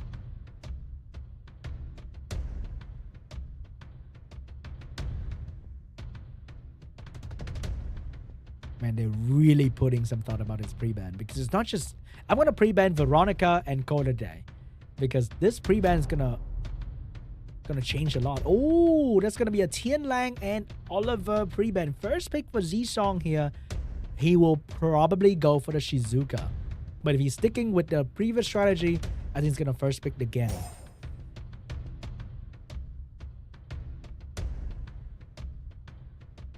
What is it going to be for Z-Song? Is he gonna go with the flow or switch it up? Man, they're really putting some. Whoa, it's gonna be a Cigar first pick here. And Kuromi's gonna go for the good old classic Monkey Rakuni for the first pick to counter the Cigar and control team in general. But Z-Song, seeing this, might go for some sort of Tessarian Shizuka, or dare I say Adriana the Water Pill Vanilla. And I would love to see that, okay? Nah, it's gonna go for the Praha here. And the Mouse, double water against double fire, already slapping this fire unit with 2 water counterpick. 1 damage dealer, 1 healer. Ooh, that's gonna be the Vanessa and the Camilla. This is a very, very popular bruiser lineup here, with Camilla, Monkey being the damage, Vanessa for the speed lead and the defense break, and Rakuni being the best unit in the game. And he can last pick Tomoe to spread the debuff from the Camilla, or he can pick another healer in the last slot. And here comes the Water Onimusha to deal with this entire setup, being a strong water bruiser and providing his own defense break. And I don't know what Amdot is doing there, but he decided to go with Amdot because you can't stun these 2 units really well. But he chose with Amdot. And that's not Wedgeat, okay? Maybe... Did he not? I have no idea. And here comes the last pick healer for the team. That's going to be Tetra to deal with the provoke command from Cigar and potentially taking over the defense break quickly as well. No, it's going to be Abelio to provide the emergency healing when that Suiki try to one-shot the Monkey or the Camilla. And that's going to be the Praha band. It's going to be a Vanessa band here. Suki and Mouse looking mighty dangerous for Kuromi, because they both can really destroy that Monkey quickly. And remember, guys, Suki was Hope Hero recently, I think. And he is an incredible unit, rocking that new Transmog as well. One of the best Transmog in the game, in my opinion. I still wonder what Amdot is doing over there, but let's see. Maybe I will learn a thing or two in this game.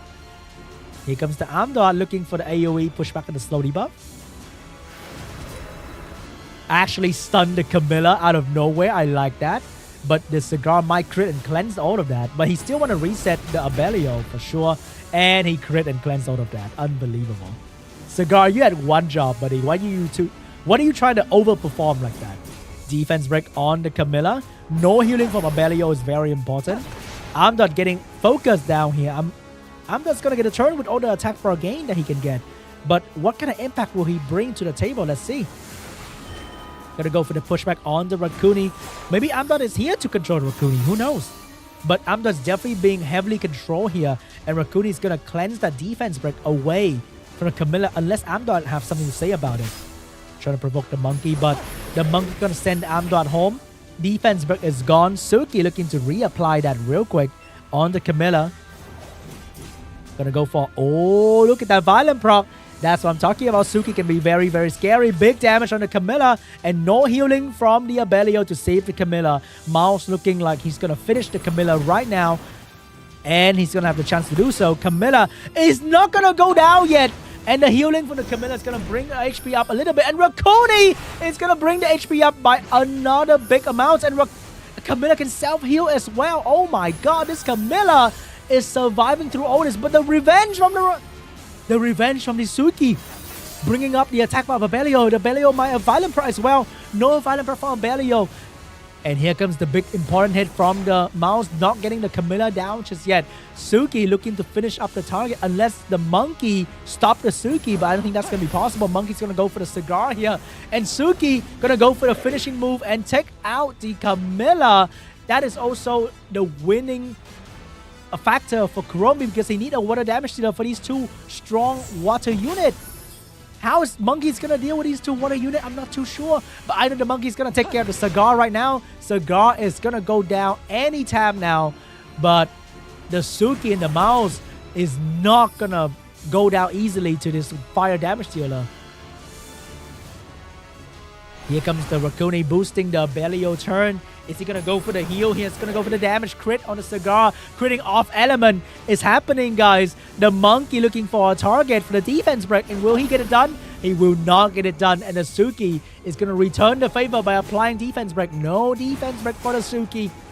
Oh my god, that damage on the Babelio was too much to handle.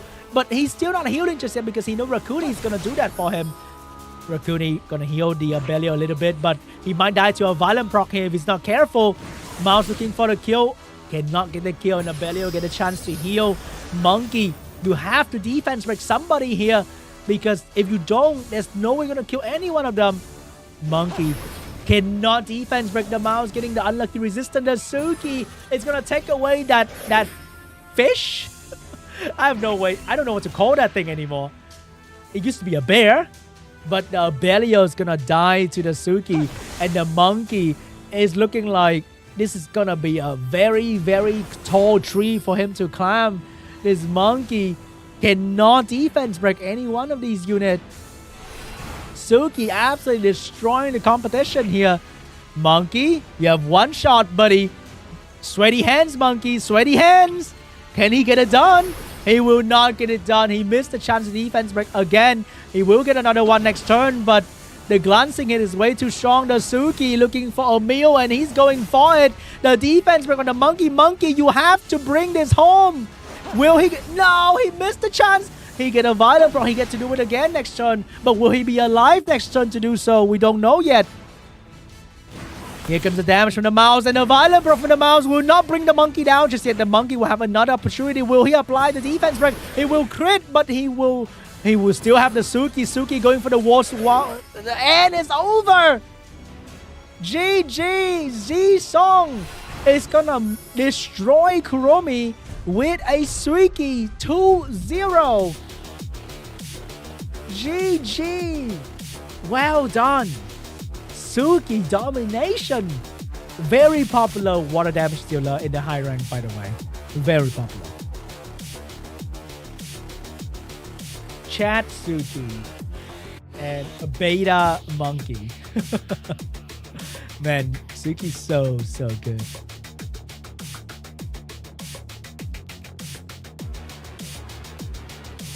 Well done. Just outdrafted, in my opinion. I don't know what the Amdwan was supposed to do right there. If he were to pick anything else but the Amdwan, would his match become any easier?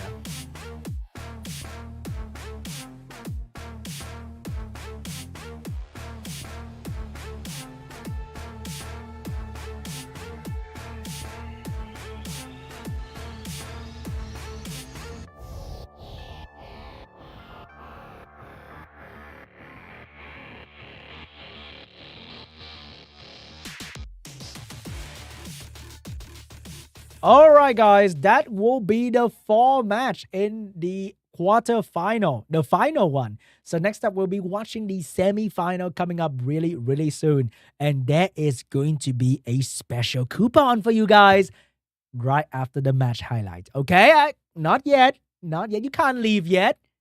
The coupon is coming up really soon. And yeah, just stay tuned for that. It's going to be a match highlight. You're just going to watch Suki doing Suki things. And there's going to be a coupon after that. And we're going to move on to the semi-final. All right, let's check out the match highlight.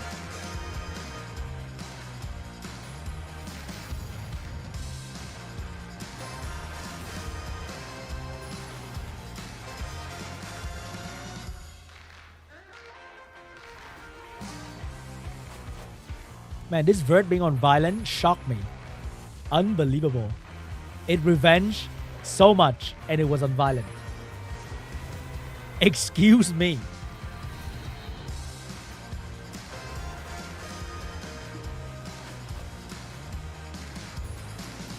Wait, so Z-Song dominated KUROMI with no LD5? Wow. I like SWC so far. Look at these. They are like non-LD5 matches. Absolutely incredible. And when the LD5 showed up, it's all the weird LD5 as well. And that is incredible.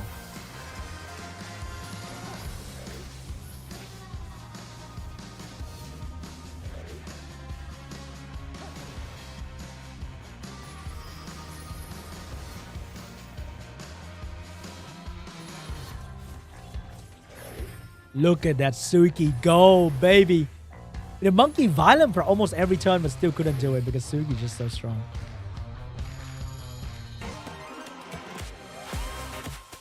And Z-Song will be moving to the semi-final. Dominating a lot of 2-0 today. That's crazy. Absolutely dominating. So we're going to be LANCHET against DUCHAN. SCHOLES against Z-Song. Let's see who's going to go into the final of today's matches. I can't wait to see.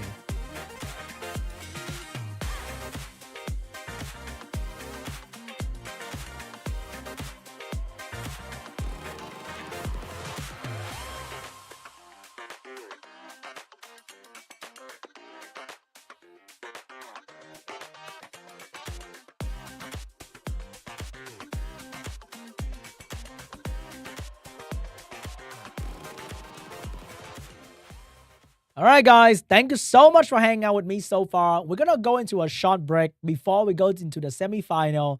But before that, I will be releasing the code for you guys in the chat, okay?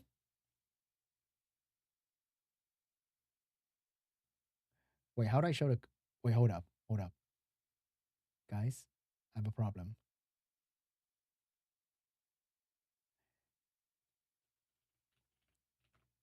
I will show you guys the code soon, okay? Don't worry.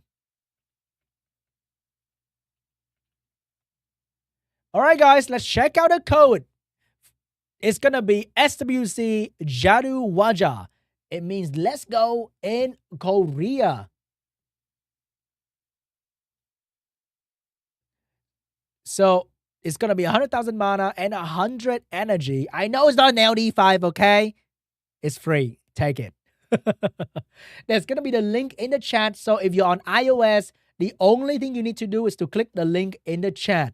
If you're on Android, go to the game guide section and key in the code. It's right there. Go to the event, go to game guide and scroll down and you will see the code section right there. Okay? But if you don't want to key in anything, there's going to be a link in the chat. Just click on the link and you're good to go. That's it. All right, guys. Hope you guys will get it done and get yourself 100,000 mana and 100 energy. And we're going to go into a short break very, very soon. And hopefully the semifinal is going to be super exciting. I can't wait for it. So it's your time to go for a quick break as well. Potentially get to a bathroom break, get some water. And if it's too late for you, then get yourself some coffee because you're going to be staying up for another at least 3 more matches, okay? It might be 2-0 all the way. It might be a lot of matches. If like it's all 2-1, it's going to be many, many matches. But I hope you guys have been enjoying the stream. There'll be another code at the very end. So stay tuned for that. And I hope you guys enjoy the rest of the show today because I've been enjoying myself as well. Many, many fun matches today. Absolutely incredible. And such a great opportunity that I can be back here casting for you guys. It's been super, super fun. So big shout out to you guys who've been watching in the chat. And remember, same stream, same time tomorrow.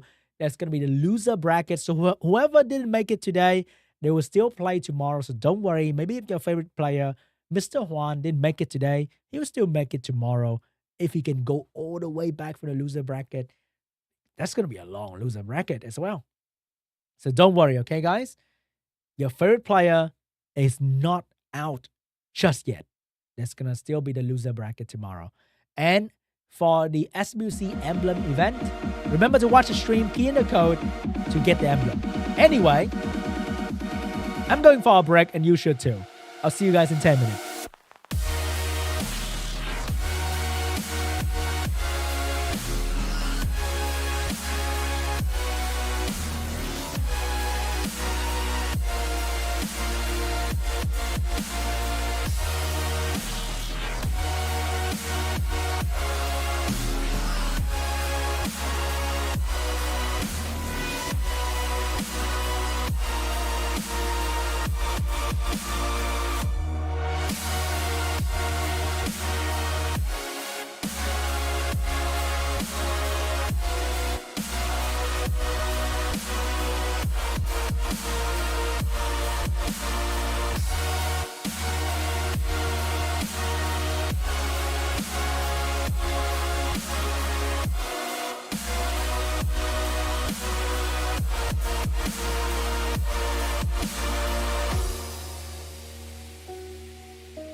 Hello and welcome back to the Summoners World Championship APAC Group A Day 1 Preliminary, aka if you just joined, it is the Korea Preliminary. We'll be finding out who is the best Korean player to advance to the Asia Pacific Cup that'll be happening later after all the preliminary is done and finished, and we are so close to the final already. We have 4 players left. All the people who lost today will be fighting in the loser bracket. And I can't wait to see what DUCHAN and LANCHET have for us later on in the upcoming matches. And it's going to be the semifinal. We'll have the final as well. All of this will be in best of 3. Best of 5 will be saved for the regional cup. So all the preliminary will be best of 3. Thank you so much for watching the stream, staying tuned. I know it's a bit late for a lot of you guys out there, but you're still watching, and I really appreciate that. And to all of you who are skipping lunch, skipping breakfast, ignoring your wife and your friend to stay home and watch SWC with me, hey, big shout out to you as well. So we're going to be starting the upcoming matches very, very soon. Hope you guys are excited because I can't wait to see what LANCHET has for us in the semifinal. He bring out some very, very cool things. And DUCHAN, they both use one of my favorite units in the game right now, the Water Pill Vanilla, aka Adriana in SWC. And I can't wait to see what she can do in the upcoming matches as well. So get ready. If you're hearing me from your TV and you are grabbing water, be fast, okay? Because we're about to start the next couple matches very, very soon. And at the end of the stream, there's going to be a code as well. And you're going to get the SWC2023 emblem from the final code to exchange for cool stuff in the game. All right. Next game is about to happen.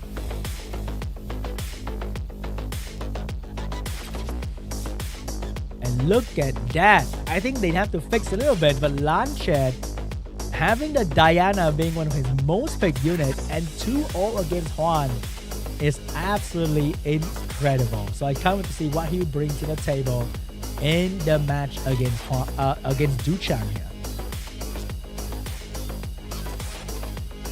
And by the way, if you missed the code, it's pinned in the chat. You don't have to key in anything. Just click on the link. It will prompt you to open Summoners and then check your inbox. It'll be right there for you. 100 or more energy for you to farm those epic legendary runes in the Dragon Abyss. And here comes DUCHAN. Struggle a little bit against CHOVY, but definitely came out on top. Runner-up last year. Big expectations being put on the shoulder of this young player. But he is definitely one of the best players in this entire game. So I'm sure he can handle that. And he will come out on top as usual. But LANCHET is not going to be an easy opponent. So let's see what DUCHAN is going to bring to the table to fight this newcomer in SWC.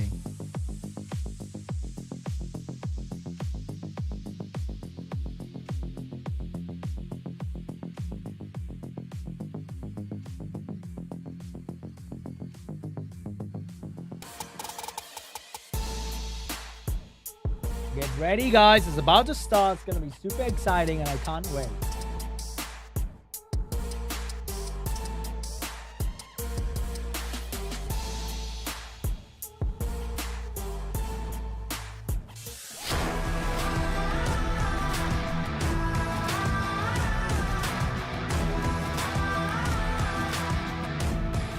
And here comes the pre-ban, and we are seeing a Diana pre-ban from DUCHAN, and we have the Shizuka pre-ban as well.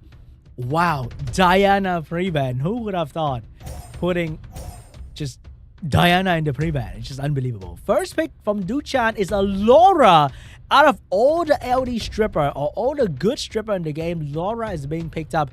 She was buffed in the last balance patch. She used to only give defense buff, but now she can give speed buff as well, making her a very dangerous turn 1 stripper.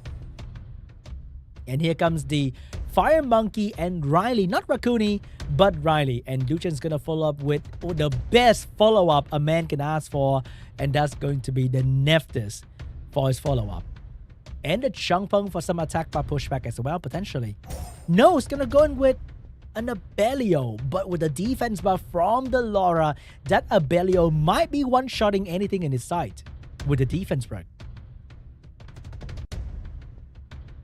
So what is LANCHET gonna do against this? Is he gonna pick up a Heigang to counter Laura? Or he's gonna pick up a Veramos, the free-to-play Dark Nat file you can get from Fusion to counter the Nephthys, one of the best counterplay you can ask for against Nephthys, and Gio to really be annoying with the strip into Karma and Despair Stun. DUCHAN's gonna go with Tomoe and Changpeng for attack by pushback to counter the Veramos, and Tomoe to potentially spread the debuff from the Changpeng or the Nephthys, and then using Abelio to one-shot the enemy team. So, are we seeing a Juno getting picked up by LANCHET here? Or a Tetra? Or potentially a Heigang? No, it's gonna be a Douglas last pick here against DUCHAN because he doesn't have a unit with high attack power. And if you ban out the Nephthys, there's no attack break as well. It's gonna be a Tomoe ban because of the attack power reduction and the debuff spread, and the Douglas ban because Douglas can potentially solo the entire team of DUCHAN. But Nephthys will have a lot of problem with this Veramos here if the Changpeng fails to push back the Veramos attack bar. Here comes the strip into the defense buff. No Despair Stun in sight. And the Gio is going to take a turn, but the multiple buff from the Laura is deterring Gio from stopping the Changpeng from moving. And oh, no. It's not looking good at all for LANCHET. Here comes the pushback. And the Abelio with defense buff will not kill the monkey. I expected more, but that was not enough damage. But the speed buff will allow Abelio to lap the Veramos and almost finish off the monkey, but the violent proc is gonna be enough to finish off the monkey. Veramos definitely gonna be in trouble here. But here comes the Veramos time to shine. Cleanse debuff. And look at the attack bar of the Veramos. Focus on that part, guys. Instant attack bar and AoE cleanse. And another instant attack bar filled up from the Veramos. But is that gonna be enough? Because how can Veramos do enough damage against the Abelio on the other side? And here comes the defense buff again coming out from the Laura, and the potential defense break coming out from the Changpeng as well. Here comes the stun onto the Changpeng from the Gio, and trying to stun the Abelio as well, but couldn't get it done. Veramos trying to bring down this Laura, but that's not going to be enough. Nowhere near enough damage against this Laura defense buff. Here comes the Gio looking to shut down the Abelio as well as the Changpeng. No, only focus on the Abelio. Veramos doing a bit of control against the enemy team here. So looking like DUCHAN's trying to find an opening to one-shot this Veramos, but that's not going to be easy because he needs to land the defense break and having the defense buff. But that defense... Oh, that defense break into a Veramos crit, allowing the Veramos to one-shot the Laura. No way. Maybe LANCHET is not going down just yet because without the Laura, the Abelio just lost a big source of damage boost. And Veramos is a hard counter to the Nephthys here. And there's nothing that this Nephthys can do. This Changpeng is also under a lot of pressure, taking a lot of damage from the Gio and the Veramos here. The Veramos being a perfect counter to the enemy is very, very amazing to see. Here comes the defense break coming out from the segment. I mean, the Nephthys, and the pushback coming out from the Changpeng. Here's the opportunity for the Veramos will survive this.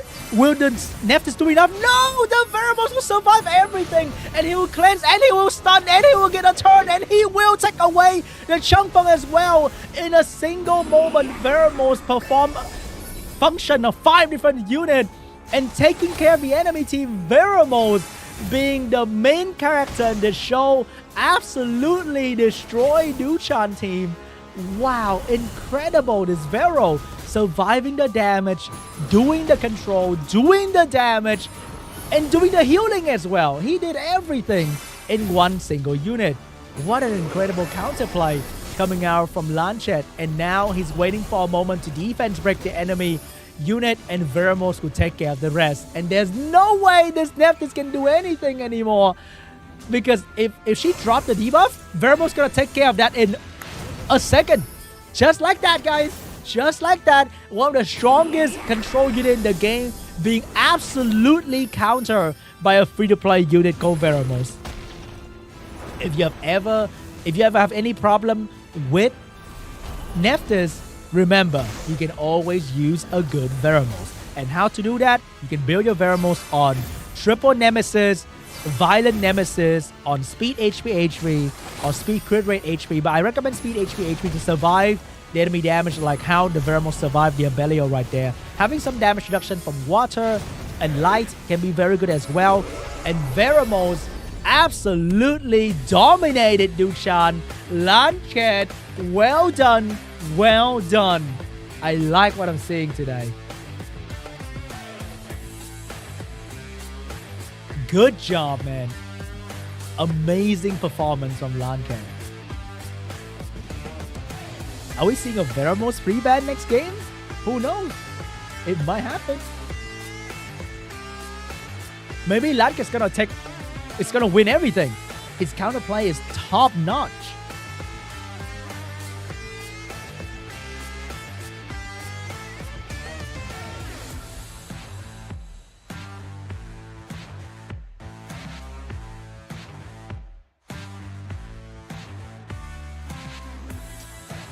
Man, he's playing turn 2 as well. He's giving hope to all the turn 2 player. All the turn 2 non-LD player. LANCHET.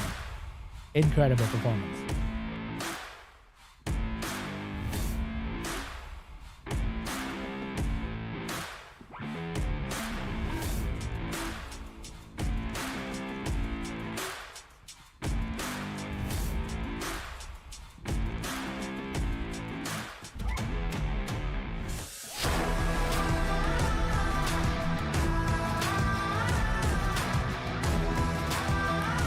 Alright, we are going into game 2 between LANCHET and DUCHAN. The pre-ban will be Jackson and Tomoe. So they all know that LANCHET has Jackson, but I don't see him drafting Jackson at all. He doesn't need to, because Veramos is really, really good. First pick for LANCHET, and that's going to be the good old Riley, and DUCHAN's gonna take the Shizuka and potentially... Oh, he's gonna steal the Fire Monkey. DUCHAN is gonna go for turn 2 this round as well, potentially. So what will LANCHET do against this? Gonna... Excuse me? He go for the Douglas and Diana so early into the draft, and usually these two units are the counterplay and usually pick last. But LANCHET is like, nah, this is my team. I'm gonna pick them first. So what is DUCHAN gonna do? He needs to pick some sort of strong fire unit, and that's gonna be Adriana and Tessarian. And, It's gonna be Ragdoll, and it's gonna be Gelnir, the healer that's really good against heavy buffer, because when you buff, Gelnir is gonna gain stack, and Gelnir is gonna heal every turn, and there's no way gonna bring the enemy down. And LANCHET is gonna go for the Nana and the Kinky for damage. Nana's gonna go for the AoE defense break as well. That's gonna be very scary. And I think he's gonna look for the ban or the Shizuka, which means DUCHAN might have to pick up Adriana to provide a buff for the Ragdoll and the Monkey. So it's gonna be a Riley ban and potentially the Shizuka or Adriana ban. It's gonna be a Nana ban and it's gonna be a Shizuka ban here. DUCHAN rocking the Adriana. I love the rise of this unit in this meta, because I love it. I want it to be shown to the world how good it is. But here we go. LANCHET's gonna absolutely destroy my dream. Adriana providing with buff for the team. Attack buff Monkey looking very scary. Going straight into the Diana, but not gonna bring the Diana just yet. Diana gonna go for the transformation. But every damage that you can do will be healed instantly by the Gelnir. With all these buffs going on, I think Gelnir is going to be an incredible unit. And people think Gelnir is not that good. And also Gelnir is just a Guild Siege unit. But Here, DUCHAN is showing you guys that if you pick Gelni in the right situation, he's gonna be one hell of a annoying healing kind of thing that you just can't get rid of. And I think LANCHET getting outdrafted this round already, because who's gonna stop the monkey? And it's gonna have attack leader and attack buff as well. Douglas not gonna do anything against this monkey. And I think Kinky in the end game will sooner or later get oblivion by Adriana, and that's gonna be terrible for Kinky. Here comes the damage from the Kinky, doing very, very good damage, but not quite enough just yet. Because the moment this Riley buff, Gelni is gonna have that healing thing back going for him. Riley's gonna go for the buff right there, giving 5 stacks to the Gelnia. But the problem with Gelnia is that you have to touch the enemy. Enemy have to touch you before you can heal your team. But here comes Adriana providing the buff for the team as well. And here comes the moment where the monkey is going to take away. Oh, the Fiery is not going to go down just yet. But I'm sure it will go down anytime now. But without Adriana, no Oblivion. Will the Kinky solo DUCHAN? We shall find out. Here comes the Fire Ryu going down.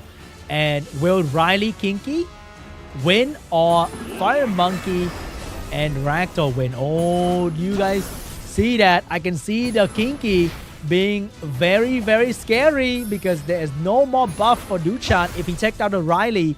And that also means no more healing for the team as well. And this Kinky, with a couple good lucky defense break, the Kinky cannot revenge because the damage of the monkey and the Ragdoll is way too strong. The Kinky passive is useless here. It's GG. The damage he can do is way too strong. And the Kinky will not revenge. And GG. Wow. DUCHAN ignore the passive and just beat the Giga Chat and out damage the passive. Wow. The attack lead, the stat boost, everything works against the Kinky. GG. DUCHAN will take game 2, and we are going to game 3.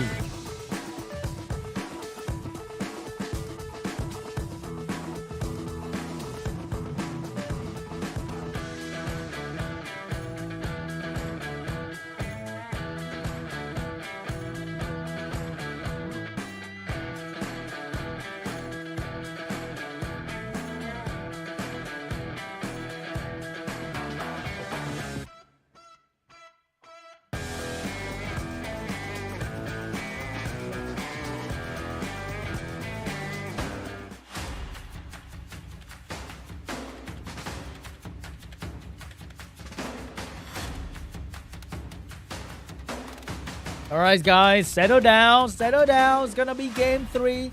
Who's gonna come out on top? Spam your favorite player name in the chat right now to support for that person, because he needs your support, okay? Would be the Bruiser non-LD gamer LANCHET, or would be the heavy... Oh wait, no. I mean, no, not like that. I mean the heavy contender. As in he's strong. I'm sorry, my bad. I mean the one with the great expectation, DUCHAN. Okay. Not like that. Okay. Don't put it in the wrong way. I mean, his box is heavy. Okay.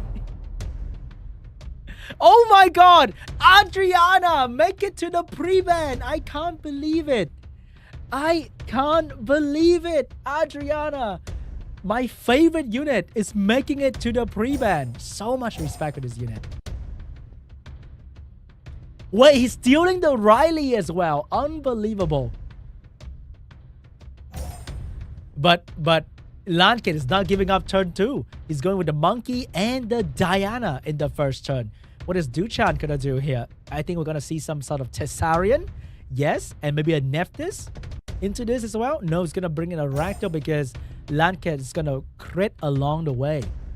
Here comes the Nana for the defense break, and potentially a Rakuni in this slot for the healer.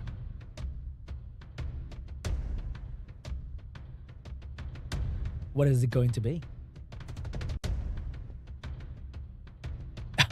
Of course, he's gonna go for Rakuni. What else he's gonna go with? So DUCHAN, you need to bring in a Nephthys right now, and maybe what else can he bring in here? He need a strong fire thingy, or can be a water thingy as well. It's gonna be a Wusa for some protection though, just to be safe. Just to be safe, it's gonna be a Wusa. Oh, what is that? That is going to be Ella, the light totemis. What does she do again? I know she has an AoE heal into cooldown reset. She can boost attack bar and cooldown reset. She can't be reset. She's like a 5-star math with healing, if I can put it in a easy to understand concept. Wow, that is so weird. And here comes the Veramos last week to counter the Nephthys. I think it's gonna be a Veramos ban or a Rakuni ban, but I highly think it's gonna be a Veramos ban. And it's gonna be a Riley ban over there. DUCHAN will keep his LD, and we get to see what this LD does, because I have no idea what it will do.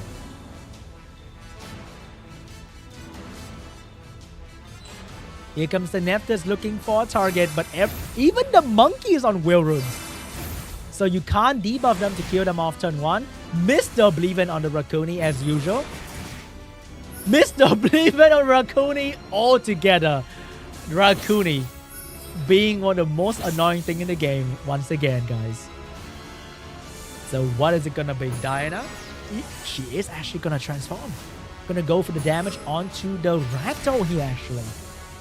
Only 2.7 because of the reflect damage on Ragdoll also means damage reduction on the Ragdoll itself.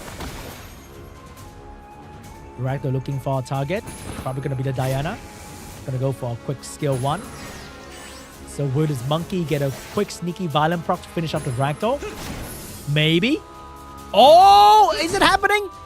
It couldn't happen in time. But this AoE skill might boost the Diana attack bar. And she would not choose to do that because the Ella can heal the Ragdoll a little bit here. Gonna go for the attack bar push into the ignore defense. And the Oblivion setup so that he can kill without getting into the revive mechanic of the Nana. And that's gonna be the Nana going down as well. But it also means the Ragdoll will pay with the life because he didn't get healed at all. Damage onto the Thessarian. But the Diana can't really go into the Thessarian at this point though. Here comes the damage onto the Nephthys potentially. It is going to be on the Nephthys. Not a whole lot of damage right there. It's too early into the game. But still half HP on Nephthys already. Nephthys is going to have the opportunity to drop the debuff and get a violent proc as well. And Thessarian, if he's lucky, he might get a quick kill. Can he get it done? You have one job, Thessarian, but you cannot get it done. Monkey, though, on the other hand, doing a lot of damage on the Thessarian. And the Violent Pro on the Diana to do a lot of damage onto the Thessarian as well. Rakuni is going to have the finishing move right here. But now Diana is stuck in the human form, which means she might get killed quickly if she's unlucky. And here's the moment. The damage from the Nymph is not going to be enough. And the Diana is going to go back to the horse form with a violent pro as well. LANCHET is doing it.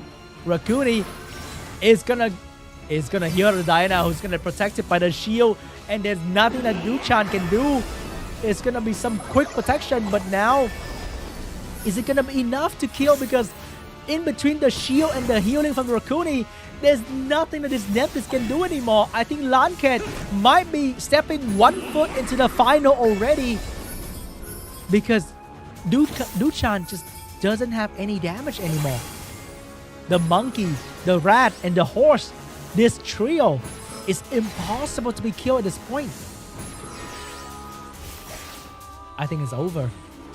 Even with unlimited violence from this Nephthys cannot bring this back, because Ella can't heal enough compared to the damage that the horse can do right now. Diana transformation going in with the damage, and inevitable loss for DUCHAN is coming up. GG! LANCHET will take this win. He's gonna go on to be the final player. I mean, the player in the final for APAC Group A Day 1. Amazing. Absolutely amazing. I like it so much. Dominating every single top tier contender. Okay, I was about to say the wrong word again. The top tier contender. The what do you call that? The runner-up of the world final last year. And LANCHET just dominating every single one of them.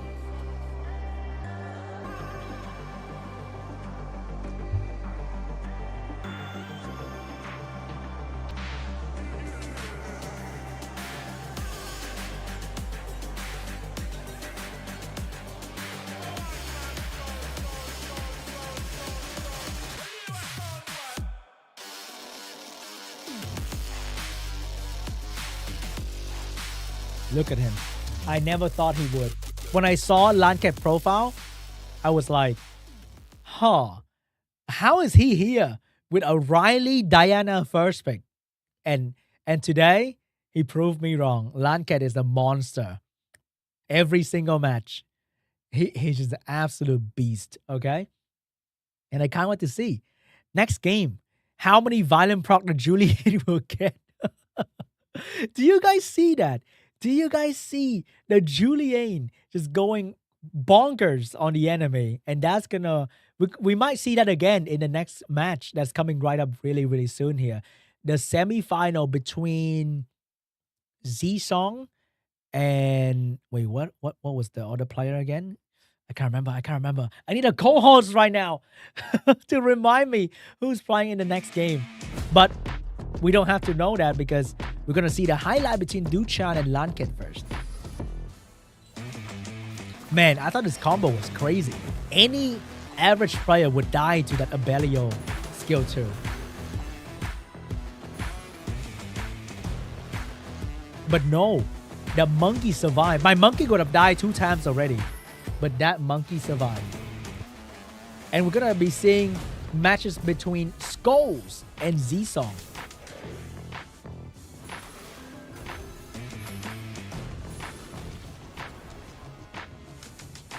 Man, I'm going to play like LANCHET after this. First pick Riley, Diana, and fire Ryu.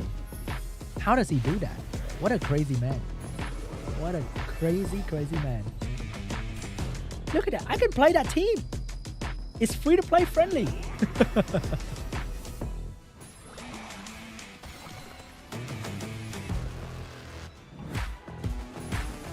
Boom. Oh my god, that damage. I thought the Kinky would have it. But the Kinky couldn't survive because attack power was up 30%. The longer the fight, the worse it gets for the Kinky.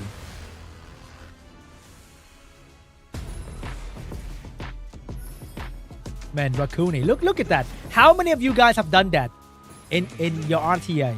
You go in with a Sarian, you thought you're gonna Oblivion Rakuni, but no! Rakuni will laugh at you and there's nothing you can do about it. I wonder if DUCHAN would have a better chance with the Wusa and not the Ella. Ella was kind of interesting right there, but maybe with a Wusa there could have been a different chance.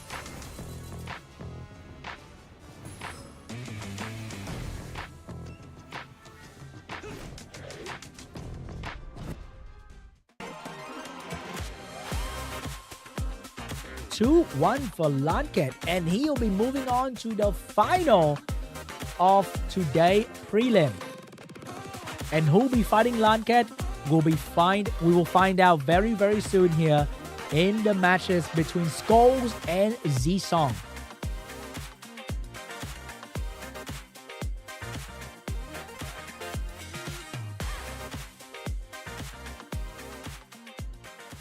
Man, I'm so excited to see Julian just going bonkers on the enemy again.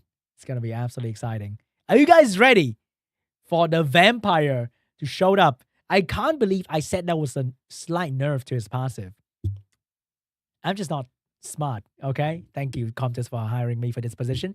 But Julian, after the buff, has become an uncontrollable monster at this point. Because in the past, you can stun it and ignore it.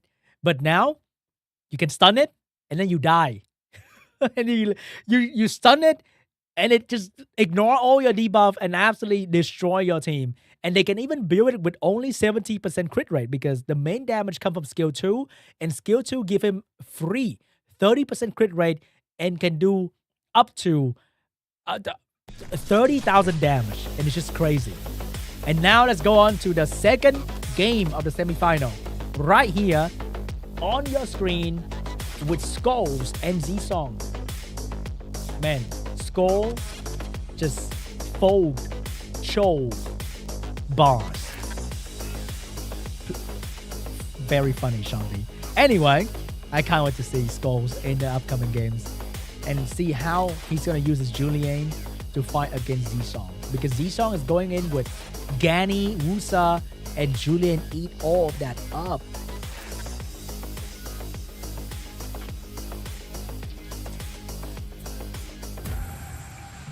But Z-Song is a veteran SWC player, so he's very used to this kind of setting. So I think he will come up with a strategy on the spot to counter score immediately.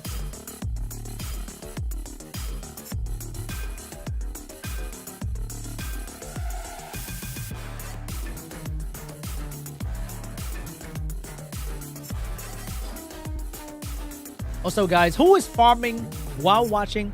If you're not farming right now, what are you doing? Okay? Who is farming right now in Semifinals? What dungeon are you guys farming? Let me know in the chat. I'm doing R5 at the moment. Oh, wait, what? I'm playing? No, I'm not farming at all, guys. I am 100% focused on the matches. Okay? You guys should be farming. I'm not farming at all. What are you talking about? I'm not farming. I'm working at this moment. Okay?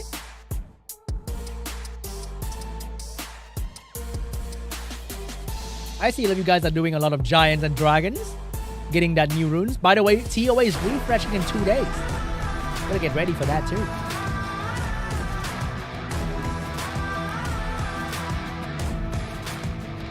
Alright, let's take a look at the pre-ban between Z-Song and Skull. What is it going to be? It's gonna be... Oh my god. It has to be... Why, Z-Song? You are taking away our entertainment. And that's going to be the Julian ban and the Tianlang pre-ban. And Neptus first pick for Skull right here. What is Z-Song's going to do? Is he going to go for the Gani, Wusa, Chiwu draft? Or is he going to switch up to the Oliver and Sekhmet Shizuka draft here? I know it because I do it. It's going to be the Chiwu Gani draft for Z-Song. Or maybe he's switching up with a Chiwu Ethna route. I've been doing that recently. No, it's going to be Chiwu Gani for Z-Song. We know that Gani is not on Swift. It's on a violent build. And you would hate to see a violent Gani just dominating you. And that's going to be a Sekhmet trying to counter that first turn. And potentially another speed leader here for Skull. Or is he going to go with a Wusa to steal it away from Z-Song? It's going to be an early Juno, taking away the counterplay of Z-Song. And also, Juno is pretty decent into Juno Gani. I mean, Chiwu Gani here, because none of them can control this Juno. So what is Z-Song going to do? The Wusa route seems kind of risky. I think he might go for some sort of Fire Monkey Rakuni here. Or maybe a Veramos. No, it's going to pick up 2 water units to deal with the 2 fire unit that Skull just drafted. And that's going to be the Praha and the Mouse coming up. So I think we might be seeing some sort of Bruiser unit here. We lost the Julian. We still have the Fire Monkey. But it's going to be a Leo to counter the speed of Z-Song and the speed buff as well. And last pick might be a Vert. Might be a Diana Kinky. Many Bruiser option he can pick up. But he might go with an LD5. Who knows? Oh, it's going to be a turn 1 unit. And that's going to be Ethna coming out from Skulls. So Z-Song is going to pick up the Vert to scare the Leo draft. And also to deal with the constant AoE defense break of the Ethna. And that's going to get instantly banned. And the Leo is getting banned out as well. Because if Leo's on the field, then Praha and Mouse can be kind of useless for a little bit. Okay. First turn belongs to SCHOLES. Getting the strip reset. Can she get it done? 3 for 3 in this Group A. Getting it done. Segment is proving to be a very good option for all the Korean player performing as expected in every single game. Ethna is not going to move just yet. I think she's on violent and she's getting stunned by a water unit, unfortunately. It's a very low chance for Mouse to do that, by the way, guys. Just saying. But Genny cannot control the Nephthys anymore. He has the reset ready, but not going to use that just yet. Just going to do a bit of damage on the Ethna. Ethna is definitely in a lot of trouble because the Praha can bring everyone to sleep. If she wants to, she's going to go for it and sleep everybody except for the Nephthys. But the glancing debuff can be quite troublesome, but she's going to drop it anyway because if she doesn't do it, she's going to get reset by the Genny in the future. Strip from the Juno, getting 2 beautiful stun and getting some speed buff out of the way as well. Ethna getting healed quite a fair bit with the Juno healing and now is being healthy. Juno looking for a Despair stun and focusing on the Mouse because that's going to be the main damage dealer for Z-Song. Glancing debuff, gonna take away some attack bar gain for the Pra, but Pra is gonna violent proc to negate that entirely. The Nephthys looking for a silence moment on the Genny. Gonna silence the Genny, get a violent proc as well, and that's gonna be on the Mouse too. And that's gonna big crit, decent damage on the Mouse, but not enough. Mouse gonna go for the... Oh my god! That Ethna couldn't even take a single turn this game. Getting absolutely crushed by a unit of a weaker element. But Mouse doesn't care about any elements and he's just gonna dominate you regardless. Juno looking for the kill on the Mouse here. The Nephthys need to violent proc to stop the Pra from healing, or else the Pra is gonna negate all the effort that the... Never mind. Genny got it done. Genny's gonna take away the Nephthys skill. Push back. Nope. Gonna reset the Pra for the heal first. And gonna reset the skill later on. No problem with that as well. That is also a good play. And here's the Chiwu looking for a target for the 2-turn sleep.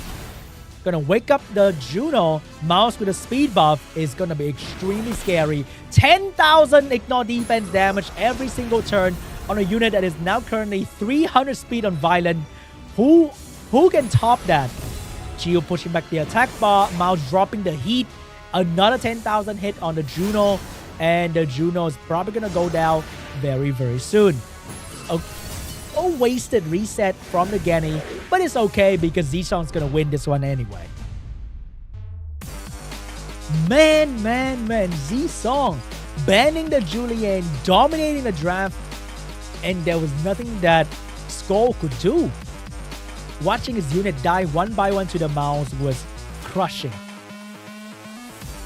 Praha Mouse. Another combo you should be taking note because Z-Song is winning these without LD5. And boy, my man, I like that.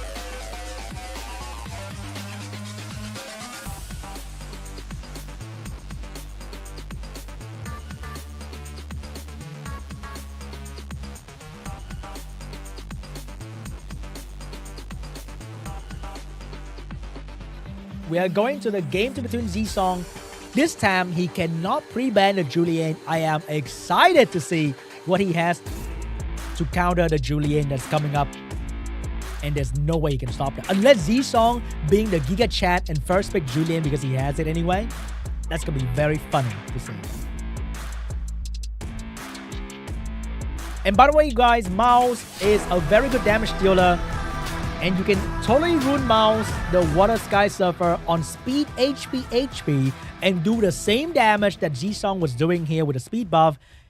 A lot of people have the misconception of ruining Mouse on some sort of crit damage attack build. You don't need to do that. You can build your Mouse on speed HP, your speed defense HP, and he will do very good damage. Violent Shield is the way. And you'll be surprised what kind of damage he can do. You can pair Mouse with either Praha or Rakuni for the speed buff. And boy, you'll be shocked. Nephthys and Isis pre-ban. Ooh. Didn't know Z-Song has an Isis up in his draft at the last pick right there. First pick for Z-Song. What is he going to do? I wonder. Is he going to go with a Chiwu Genny again? He seemed to be fixing on that strategy in this prelim. But if you use one strategy too much, you might get catch off. Oh, that's gonna be a Changpeng first pick from Zisong. That is like 3 years ago. Vanessa first pick for Skol here. So it's gonna be Vanessa, Camilla, Rakuni, Monkey, and Julianne is all I'm seeing over here. Oh, it's gonna be Vanessa and Sagara looking for a sneaky strip reset into that Changpeng. And Zisong is gonna go for the Chiwu and potentially the Wusa here for the next 2 pick. Because he kinda needs some protection. Oh, he's gonna go for the Vert early to counter the Cigar as well. But that will open him up to some double water draft here coming out from Skull. Potentially Camilla and Shizu. Nah. I want to see Julianne early. Come on, Julianne Rakuni. Yay, Julianne, let's go. We got the Julianne and the Sakma to counter the Chiwu and the Changpeng as well. What is Zisong going to do here? The Wusa doesn't look very good because there are 3 stripper on the side of Skull. So he might need to pick up something that will... No, he's going to ban Julianne. He's going to pick a Juno to counter the debuff monster. Maybe a Rakuni potentially as well. It's going to be a Camilla to deal with all the debuff. And maybe a Rakuni. No, it's going to be a Chrono last pick because there are no immunity on the side of Skull. But Skull can still pick up immunity last pick here. A Shizuka is not too shabby at this point. Let's see what he decides to go with. He's going to ban Julianne. Jisong, you have to ban Julianne. You cannot go into the footstep of the ones before you. It's going to be a Douglas last pick because there's no clear Douglas counter on the side of Zisong. Even Camilla, and the Camilla might get banned here anyway. So I think it's going to be a Camilla and potentially a Vanessa ban. No, it has to be a Douglas ban. Douglas, Camilla will be banned or else Zisong might be in trouble here. Because without Camilla, Douglas solo the entire team, potentially. Potentially. You never know what a Chi was on. It's going to be a Douglas Camilla ban here for both players, which means Zisong will have to let Skull have the Julianne. And boy, I have seen that exact draft completely get shut down by the Julianne. Let's see what happened. Here comes the first one for the segment. Getting a quick reset onto the Carno, potentially, or the Changpeng. Or maybe the Chiwu even. Get the Chiwu out of the way. No! The segment finally failed and it has to be on the hands of Skull. And the Chiwu will get the strip and the pushback. And the Changpeng is also enjoying this pushback as well. Looking like it's going to be a tough game for Skull here because this Julianne would not get a turn. Not looking so hot right now because the Carno has a slow debuff and that's going to be a very strong deterrent for this Julianne. And the Vert giving the constant attack bar for the team will allow Zisong to kill everyone before the Julianne get to move. And the Vert being on the violent build. Oh no, that is not looking too hot right now. Because the Julianne is not only eating up the entire team HP, he's not providing any value as well. Vanessa is looking to go down anytime now. The damage being focused on Vanessa. And Vanessa will be the first one to drop. Julianne is about to move. But the Cardinal with a skill 2 is going to steal away all that attack bar immediately. No, it's going to focus on the Sakma. Julianne get the first turn, stun the Vert. But no violent proc this time for Skull. And the Sakma is going to go down as well. Next up is going to be the Sagara. Not having any skill to utilize. And there's nothing that this Julianne can do unless he violent proc right here. And he is not going to violent proc. And Zisong is going to take that second game so fast. Absolutely destroy Skull. Even with the Julianne on the field. GG. Wow, that was so fast. That was very, very fast. Zisong is going to take the game away from Skull and move to the final to fight LANCHET. Man, Sakmat failing was such a classic Summoners War moment. The enemy didn't even have immunity and Sakmat still failed. Sadly. That's just how Sakmat is, guys. Some days she is your queen, She is D girl. Some days she is just disappointment. And you have to deal with it when you use segment.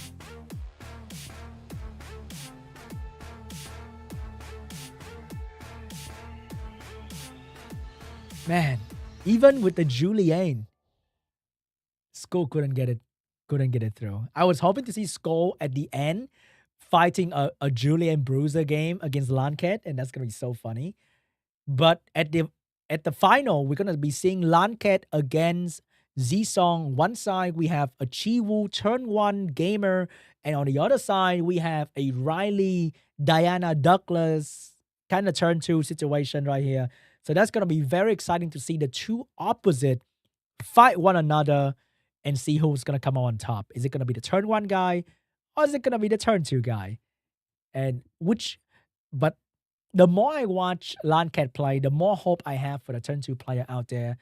You can pick your Riley, you can pick your Rakuni, you can pick your Diana, and you can still perform well in RTA and maybe get a higher rank than where you at. I'm not saying you're gonna be Guardian, okay? Because if you take a look at the runes of these players, you'll be depressed.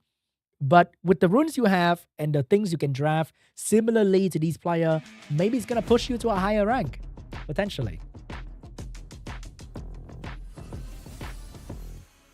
Anyway, let's check out the highlight. Seeing the Ethna completely dominated by the mouse was just not fun. A wind unit just get completely stepped on by the water unit, literally.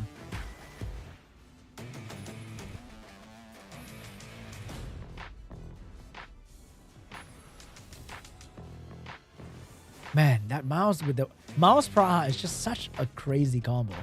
It hurts so much.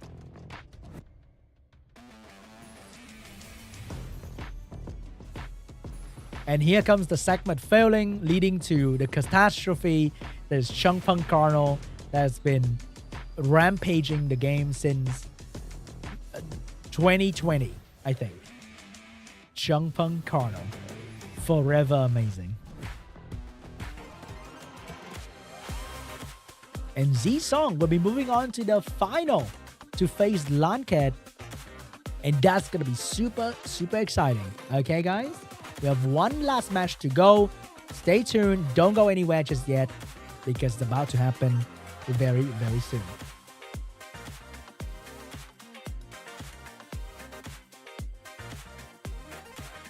And there's going to be a code at the end of the stream as well. So if you have been staying up, might as well stay until the end of the stream, okay? Don't go anywhere. If you just joined, I'm glad to see you here.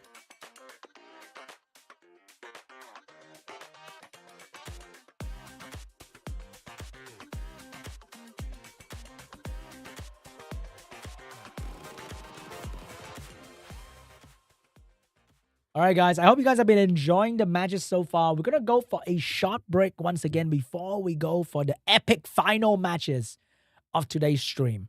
So it is time for you to grab that drink, for you to go to the restroom, for you to reset your 10 run in Summoners, for me to do that as well.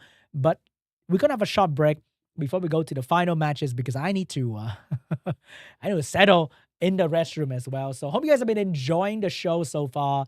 And there are no hiccups. There are no hiccups today. The show's been going on very smoothly. No player has been having any disconnection issue whatsoever, which is great to see because the thing we hate the most is one player just randomly disconnect and we have to sit in and wait, okay? But today's show has been very smooth and that is awesome. Good RNG today. Anyway, really appreciate you guys. We're going to go for a short break very soon. Stay tuned. I know it's super late for some of you guys out there. Much appreciate you.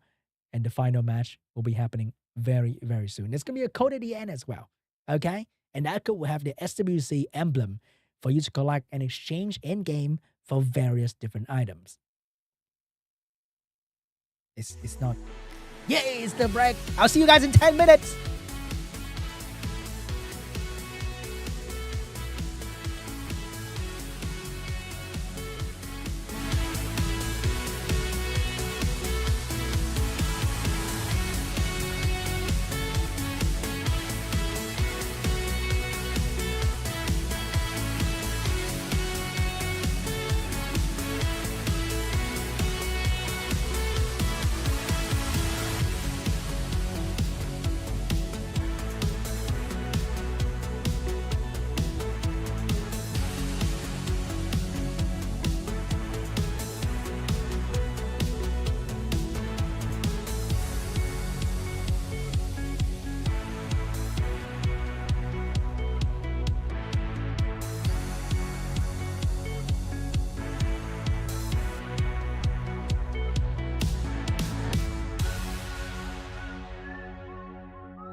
Hello and welcome back to the Summoner World Championship APAC Group A Day 1 preliminary matches, and we are now at the final of today's matches. If you just joined, hey, welcome. You're in for the best part because we are about to find out who is the best Korean player who will be joining us in the APAC Cup happening later on after we're finishing with all the prelim.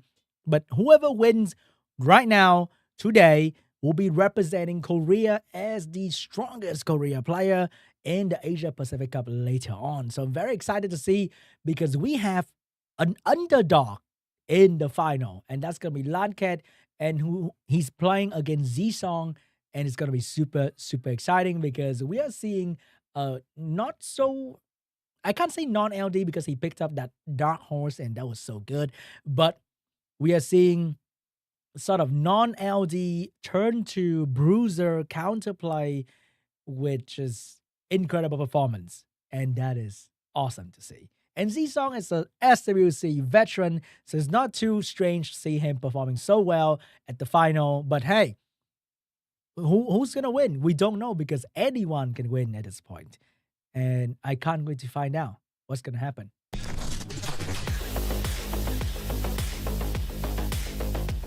All right, we're at the end of today, the first match.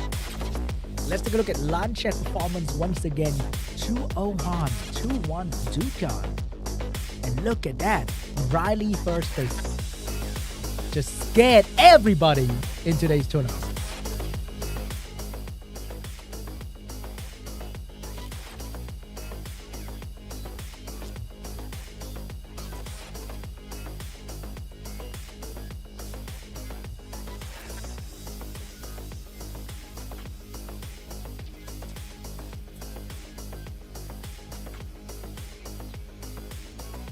Man, I wonder if he ever gonna pick the Jackson that people pre-ban all the time, because they keep pre-banning his Jackson, but even when it's not pre-banned, he doesn't use the Jackson at all. And everyone kind of run with Chiwoo, Changpeng, Oliver, all that attack power reduction stuff, but he never really picked up a Jackson. Maybe Jackson is not very tournament friendly. Maybe Jackson is more for climbing the ladder because everyone spam control unit in there.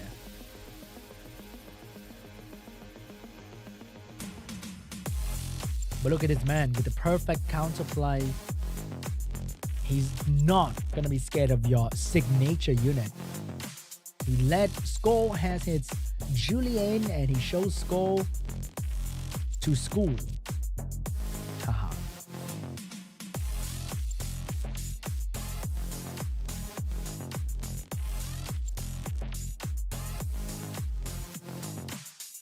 But man, Z-Song also has a lot of hidden LD5 that we just don't know when he's gonna pull that out compared to LANCHET. We never see him use any LD5 at all. But we know Z-Song has some hidden away. And that last pick, that third, fourth pick, they're gonna surprise LANCHET. It's gonna be super fun.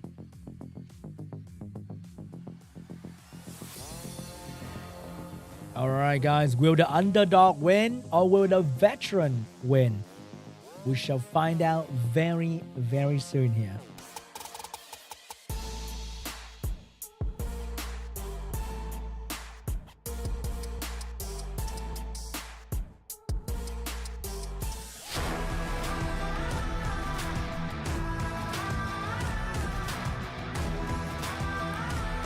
Let's take a look at the pre-ban. Will we see the Diana Riley pre-ban for LANCHET? And are we seeing a Ganny pre-ban for Z-Song? Because he's been abusing that Ganny.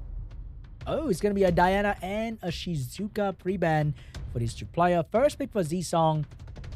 Is he staying with the Chiwoo Ganny opener? Or is he switching up for LANCHET?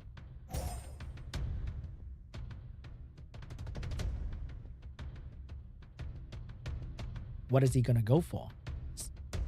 The good old try and true Chiwoo Ganny Wusa? Or maybe he's gonna first pick something away from LANCHET, like taking his Riley. Ah, taking the enemy Riley. But Monkey Rakuni is still there and very strong against what Zisong was planning to do with the Chiugani. So maybe Zisong will have to take up potentially Tessarian Ragdoll here. No, it's going to go for an early Kinky. But the Kinky didn't really do well against the last... He was the one that destroyed the Kinky with a Fire Monkey, I think. Because the Fire Monkey did way too much damage. The Kinky couldn't really even handle that. And the Vert, this one is on Violent Revenge. We saw that before. And that's going to be a Mouse getting picked up by LANCHET. And it's going to be a Camilla as well for the freeze on the Vert and the Kinky. And that's going to be a Suki getting picked up by Zisong. And the Leo last pick to deal with the Mouse. Are we seeing a free-to-play RTA match? There's a Kinky, so I can't really say that. But oh my god, this doesn't look like a normal Guardian RTA match. Are you excuse me a moment? That is going to be a last pick Cian. An instant ban for that unit immediately. And Riley getting banned out as well. Zisong gets to keep the Vert Leo action. Huh. Interesting. Okay. So we're going to see Mouse getting controlled by the Leo because without his speed, he's not really that strong. But Rakuni Monkey speed is also being controlled by the Leo as well. So I think Zisong is actually having the advantage here for a little bit. But the freeze on that Vert, if the Vert go down quickly, then Zisong advantage will be gone. Because when you pick Leo Vert, you need the Vert to constantly move to give the team attack bar. But now the Vert is being frozen like a ice cream right there. It's not looking so good for Zisong. Kinky going for the Violent proc, doing very, very good damage. Almost, wait, the Camilla is out and gone in the first turn from the two Onimusha. But the Vert might pay the price. The Vert is not going to go down just yet. But without the Camilla freeze, the Monkey and the Mouse is going to have so much trouble trying to deal with these two Onimusha. Oh my god. Zisong with the right target instantly taking away the Camilla. Man, this Vert is... Are you sure this Vert is on Violent Revenge? Or is this a triple revenge Vert? It revenge a little bit too often, okay? My triple revenge Vert never works that well. Oh no. Oh my god, these Onimusha just never stop Violent procking. And Zisong is dominating LANCHET right now because you just can't heal back all that damage so quickly with only the Rakuni. Even the Leo might go for the Monkey right now because if Leo crit, the Monkey might die instantly. I was just kidding, it actually happened. And the Rakuni only healed up the Monkey a little bit, but this Kinky is looking for a meal. And oh my god, somebody stop Zisong from procking because he's done it. And LANCHET lost the Monkey. GG. Zisong take first game. In the blink of an eye, the Onimusha made quick work of all the damage dealer from the side of LANCHET. Wow. Crazy. Absolutely crazy. Zisong showing us how it's done. Okay? He doesn't need his fancy LD. He's gonna go in some Onimusha and just absolutely destroy the enemy.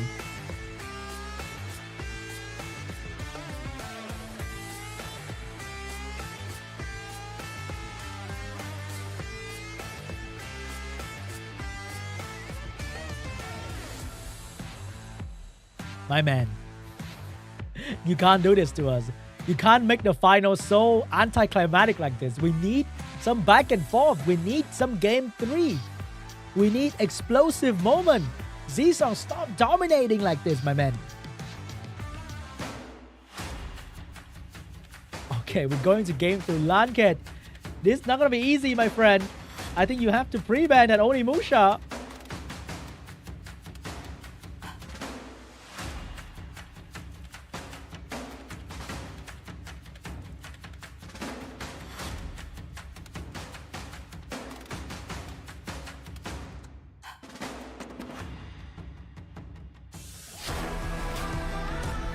Alright, we are about to enter the second game and might very well be the final game of today's show.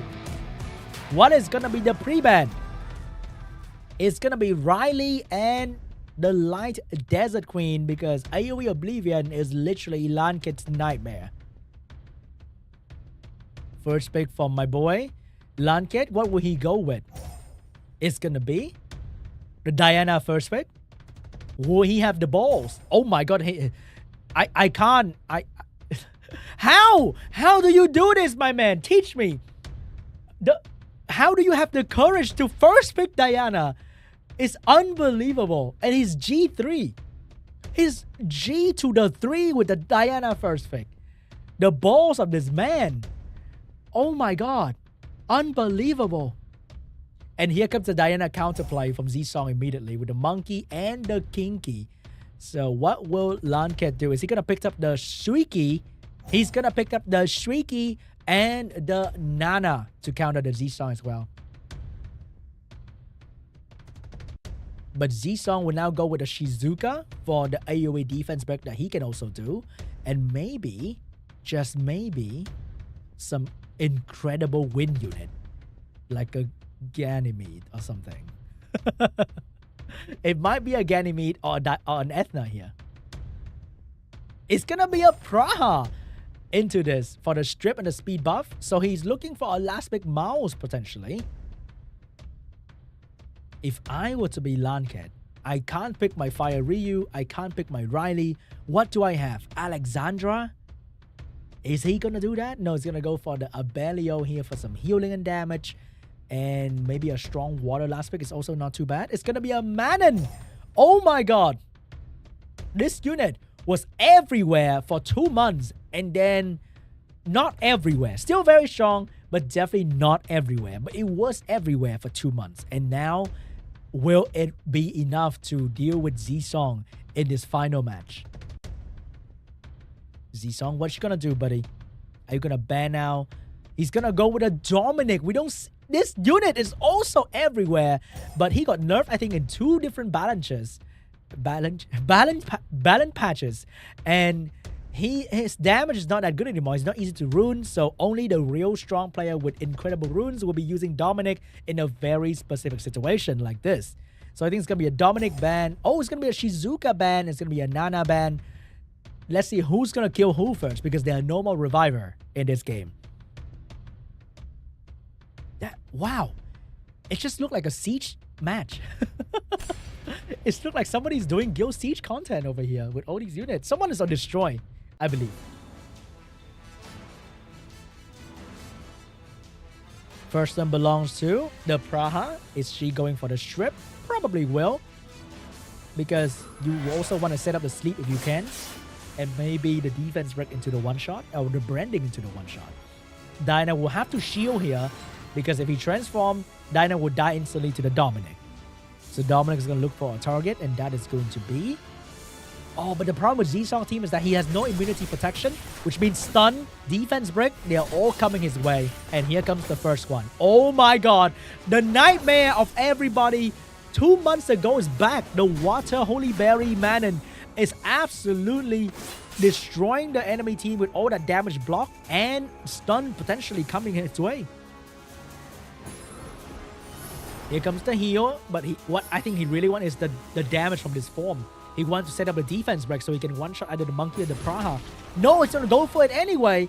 And the Manon, she was on violent, right? She's gonna defense break the Praha, and then the Praha is gonna be in a lot of trouble. If she missed any sleep here, she is dead immediately. Here comes the sleep. Get every sleep done except for the Manon, which means Manon can still block the damage from the monkey if he's lucky. Here comes the monkey looking for a target. Wake up the Diana. Diana looking like she might go down to the kinky, but Diana is gonna self-cleanse the defense break, get into position to lay fire on the Praha, wake the Praha up, and send the Praha home in 1 turn. And the Manon is still being one of the most annoying things in this game, with blocking all the damage that could potentially kill the Diana. And Manon is now going to drop more damage on the enemy. Will she block it? Will she block it? 1 or 2? Block or not block? Oh my god. Oh, she will block it! Like, unbelievable. She blocked it again. No way. She's blocking all the crucial hit from the enemy. Oh, and that shield is so big that the Dominic couldn't even break it. Wow. Manon being absolutely incredible. Will she block it? Will she block it? No, she will not block it this time, but she's been blocking enough that Zisong has spent more than half what he has just to try and kill one Diana. And now the monkeys, look at it, it's gonna go down anytime now. And the Dominic's gonna be the next target. And the moment Dominic go down, Kinky cannot 1v3 this situation is not looking too good for the Kinky. Oh my god, the Manon is not missing any chance to stun the Kinky as well. And if she block it, that monkey is gone instantly. Unless he chooses to hit the Manon. Oh, he just did the Belio, but there was no revenge right there. But because Dominic multi-hit, there's many chances for the Manon to go for the quick stun. And she get the stun once again. And the Suki's gonna clean up the monkey. Not looking too good for Zisong right here. I can't believe what I'm seeing. With the Manon being absolutely incredible in this match. Just completely shut down Zisong damage dealer. And being a damage dealer on her own. Wow. The blue water holy berry just completely showed us what a funny moment. Oh my god, dude. I can't. This is no way, LANCHET. You are my favorite player in this entire thing already. It's over. It's just, she has so much accuracy. She never missed a debuff on anyone. GG! That's what I want to see. LANCHET is giving us game 3. Good stuff, buddy. Good stuff. I like that. That was incredible. Oh my god. No way. No way. Manon absolutely carry the game, guys. 100% certainty. Carry that game right there. The 15% were too strong. Out of nowhere, Manon came in and came in hard. Oh, wait, what?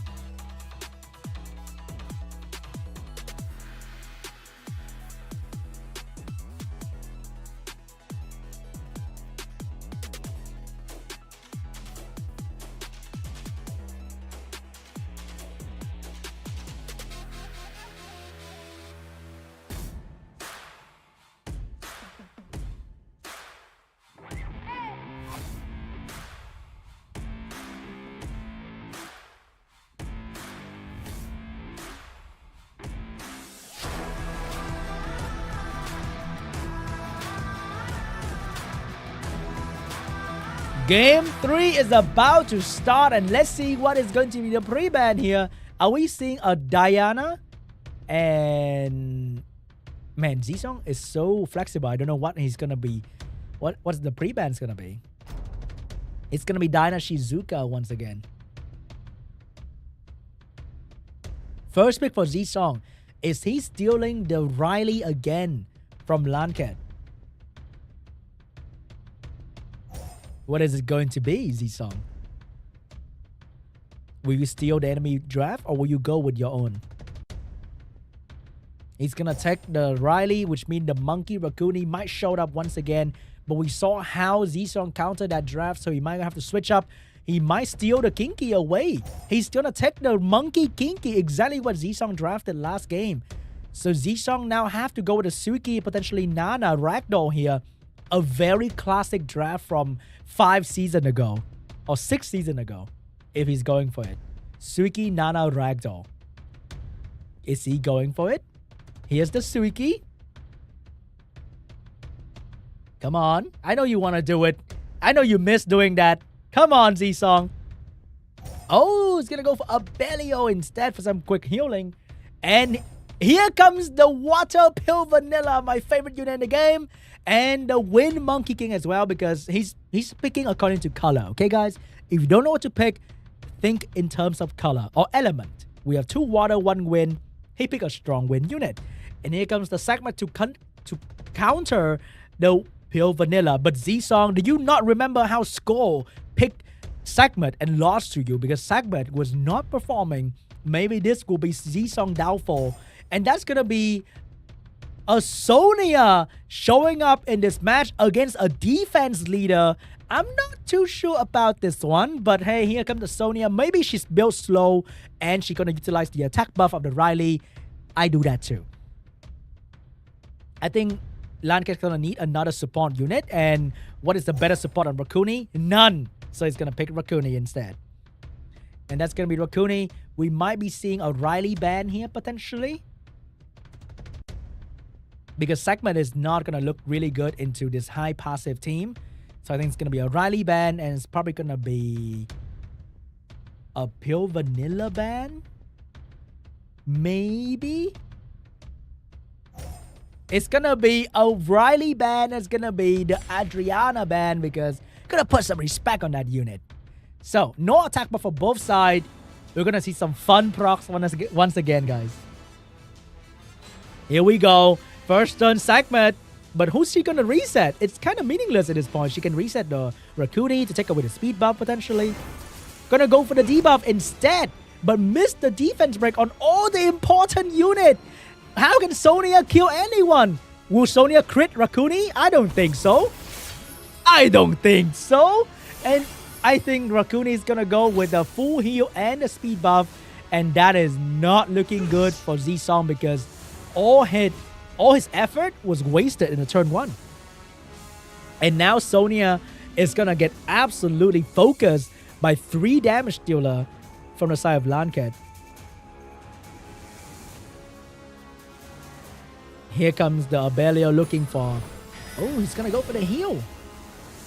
But the defense break. He needs to land some sort of defense break on somebody right now if he wants to kill. But who is it going to be?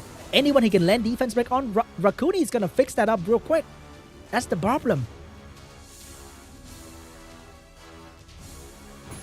Here comes the AoE damage. Not gonna do a whole lot, and paid the price with the defense break on himself. Good damage from Sonya, but oh my god, Sonya is getting crushed by this Mayho Wang here. Rakuni, if he violent procs, it's gonna be the most classic Summoners moment in 2023. Oh, he couldn't get that chance because he got reset by the Segment. And here comes the Abelio looking for a target, but no defense broken target. He might go for the skill 1 here, because I think no matter what he does, that Sonya is gonna die to the Mayho Wang right here. Unless the attack break land on the Mayho Wang to save the Sonya. Will she land the attack break on the Mayho Wang? She will not care about the Mayho Wang at all. And Mayho Wang is gonna go for the finishing. Oh, couldn't finish the target. And she will stay alive for a little bit longer. Will the Xingzhe survive? Xingzhe will survive with a damage reduction. And Xingzhe will finish off the Sonya as well, potentially. No, he doesn't need to do so, because Kinky could have done it as well with a skill 2. Could have defense break somebody to spread even more damage. But that Suki looked like he's in deep trouble, because the Abelio doesn't have the heal yet, and 2 Monkey are looking for a fat banana, and that Suki is looking like a wet banana right now, okay? Here comes the damage from the Mayho Wang, and he's gonna crit. I can feel it. Oh, wait, hold up. He's gonna go for the Segment. Defense break, and he's gonna try to stun. What is this targeting, LANCHET? What are you doing? Why are you spreading your damage everywhere? The Wind Monkey is gonna go down before achieving anything, and he's gonna go down. Wait, what is going on with the targeting right here? Here comes the Kinky looking for some damage. Couldn't finish anyone off, and Abelio got a chance to heal. And here comes Rakuni with the skill 2 available, and that's gonna be on the Kinky. I think he needs to bring down the Suki right now. He's still going for the Segment. Segment's definitely gonna not die yet, but she will go down to the Monkey. But Suki get a quick opportunity to turn this game around by killing the Kinky. If he can, he's gonna go for the Monkey instead, and the Monkey is getting absolutely crushed by the Abelio, but Rakuni is gonna take away the defense break from the Suki.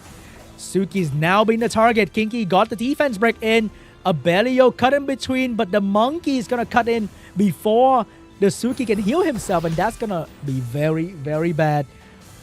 And Abelio would not get in between this as well, because the Suki HP is already very, very low. And here comes the HWAN. Oh, not getting the kill. The Suki's gonna turn this game around with the skill 2. Heal back. And oh my god. Can the Kinky do this? The Kinky have to perform here.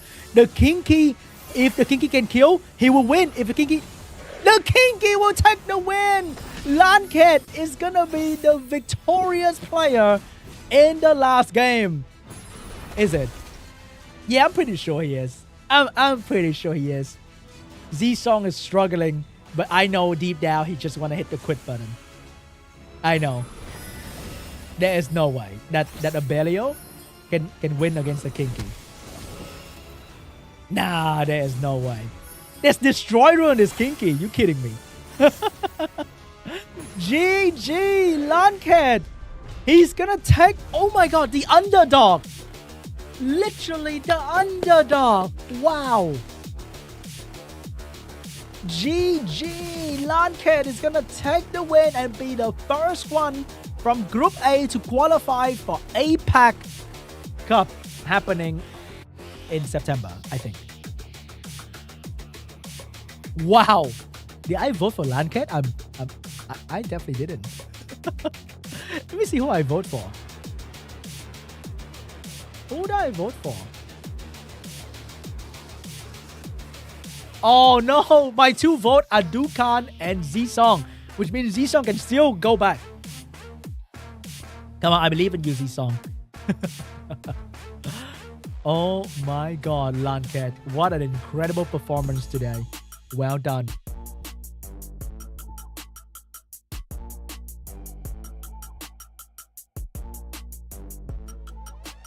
Wait, it's best of 5?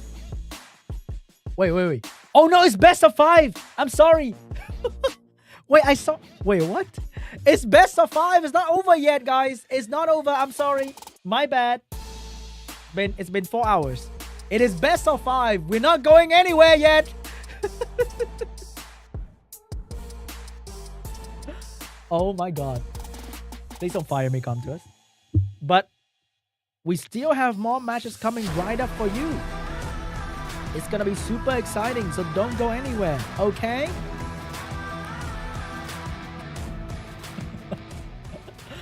I'm so sorry. Oh my god.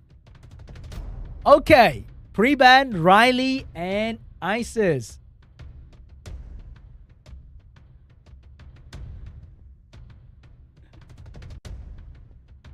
What is going to be the first pick here, LANCHET? What is going to be the first pick here?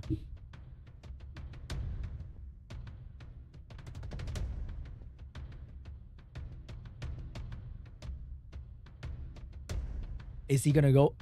How does he do? Oh, he's switching it up. Wow, Z-Song.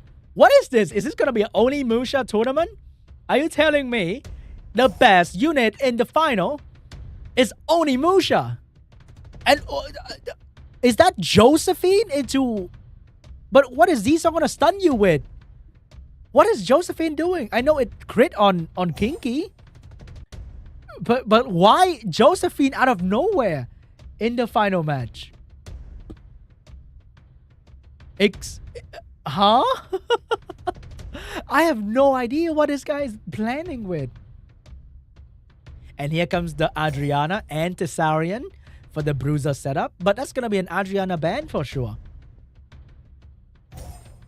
And the Ragdoll last week because everyone's going to crit. We know that. So Shizuka and Adriana getting banned. And why Joseph?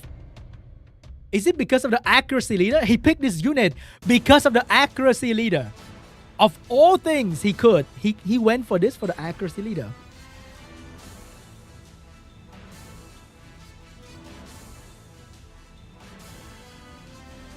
Here we go, guys. First turn belongs to Rakuni as usual. Nothing really happened here. Josephine gonna go for the stun. Okay.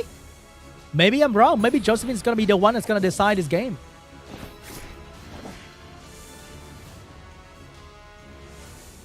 And I just can't wrap my head around this Josephine because I know the Onimusha are all violent as well.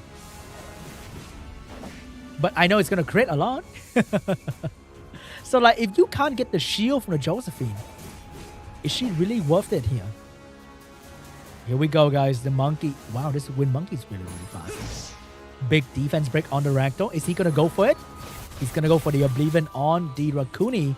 Land the Oblivion this time. But I'm pretty sure this Josephine is gonna die right now. And there's nothing that he can do about it. Because both the Onimusha are moving. Whoa. And the Josephine is gonna go down. Monkey's gonna stun the Ragdoll. But I think that was worth the trade for sure.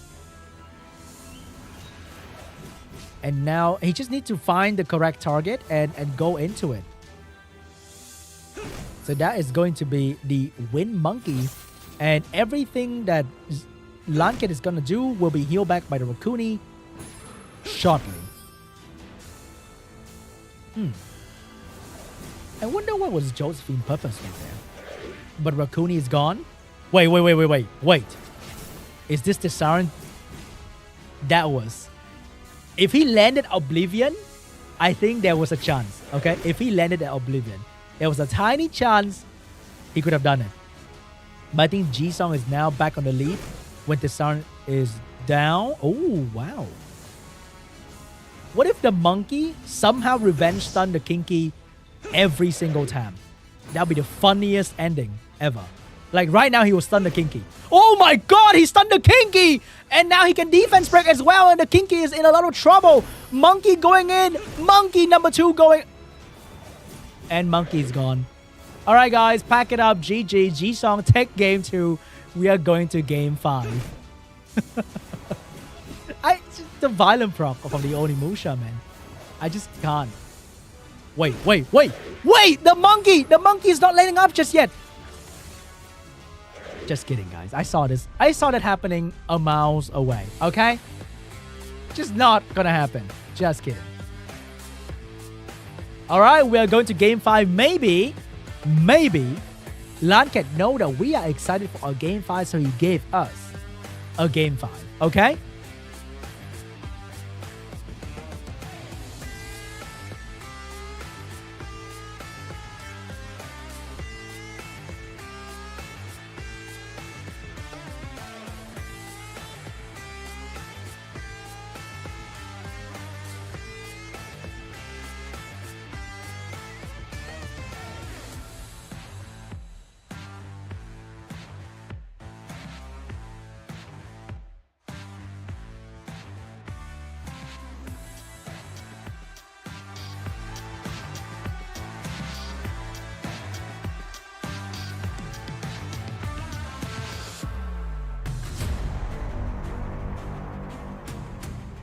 Get ready, guys. It's gonna be the battle of the century. The game 5 between LANCHET and Jisung. This is gonna be the battle, the great battle of Onimusha. The only great battle of Onimusha in SWC 2023. You will never find this anywhere else, because I'm pretty sure nobody's gonna play like these two players are playing right now. It's just all about the Onimusha. Crazy how all the meta we have been playing, we've been complaining about Oliver, about Rakuni, about whatever you want to complain about. And the deciding factor for these two players is whoever get their hands on the Onimushas. Alright, game 5. Let's begin. What is going to be the pre-ban here for Jisung and LANCHET? I want to see Onimusha pre-ban. Come on, man.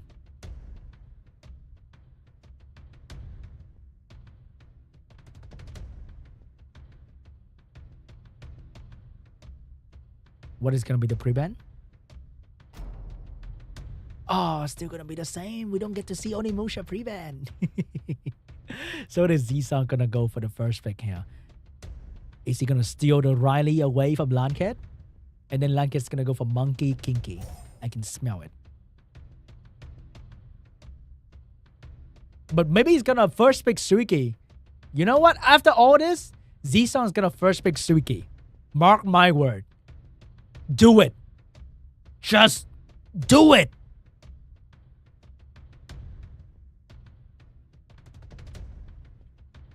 Oh, he's gonna first pick Riley once again, unfortunately. And here comes the monkey. And oh, he's gonna take the Rakuni. He's gonna give the Onimusha to Zisong. He can. Oh no, the worst happened. The double Onimusha falls to the hand of Zisong, which means LANCHET will have to go with something new. I want to see Molong Icarus here. If he has that just for this moment, I will scream in happiness. Somehow seeing Molong Icarus at this point. Or Oberon or something. We're going to see the good old Monkey and Adriana, which means Zisong can potentially go in with Thessarian and Wusa, I would say. No, it's going to go for the segment once again, putting the turn 1 reset pressure and also potentially turn 1 AoE defense break for the Onimusha to finish off the enemy target.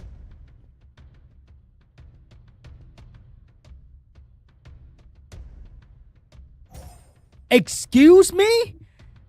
No more Sonia this time, okay? Sonia was a failed attempt, but we got the Lagmaron for this one. And then the Alexandra getting picked up, so that's going to be a Riley ban. And that is maybe an Alexandra ban, to be honest. Because if Lagmaron attacked the Alexandra, he might just kill his entire team. Whoa, Lagmaron last pick coming out from Zisong here. Very interesting. I wonder how is that Lagmaron built. I really want to see the runes. Too bad this is not a YouTube video where you can see the runes, but here comes the Riley ban, and it's going to be the Alexandra ban. And Zisong, I think, is in a tight spot here because his entire strategy is relying on Sekhmet, not being Sekhmet. And if I were to put my fave on Sekhmet hand, I might as well throw it out the window. But here we go. Sekhmet going in. Here comes the defense break. Get the defense break, then Lagmaron. No, he couldn't do enough damage against the rat. The rat survived against the Lagmaron. And Lagmaron's gonna go down to the damage of the monkey. This is not looking good. No, the rat was too tanky. I can't believe it. Lagmaron failed. Sonia failed. Zisong is in a very bad spot because that is... Oh, wait, hold up. The Wind Monkey is in trouble because both the Onimusha can do AoE damage, and that's going to kill both the Rakuni and the monkey. Will the monkey survive? The monkey survived and stunned the enemy, but he could not finish off the Lagmaron, and there's no healing for the monkey just yet. Even though Lagmaron failed... Oh my god, Sekhmet, you are bad.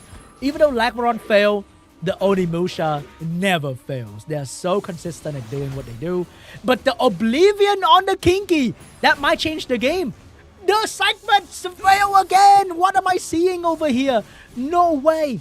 But the Kinky is gonna Violent Proc again after the turn 1 Violent Proc and take away the Oblivion. LANCHET chance is falling every single turn, and the monkey get reset finally. But is that... GG! Zisong absolutely dominated LANCHET with his damage dealer. And that is GG. Wow. That was so fast. Unbelievable.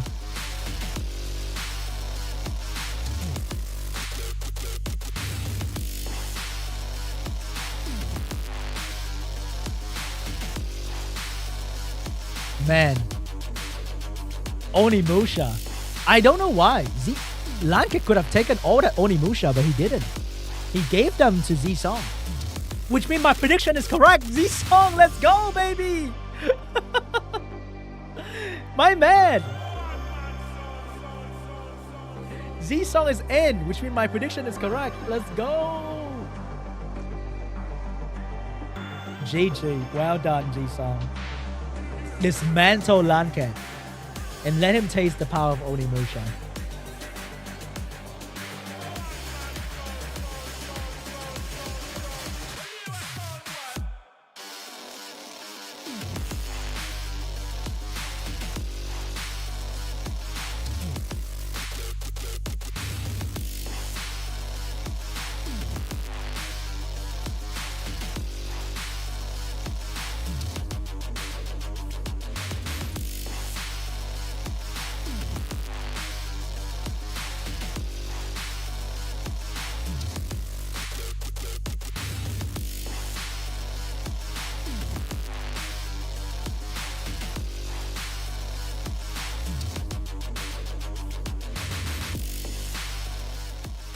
All right, guys, that was the final match of today.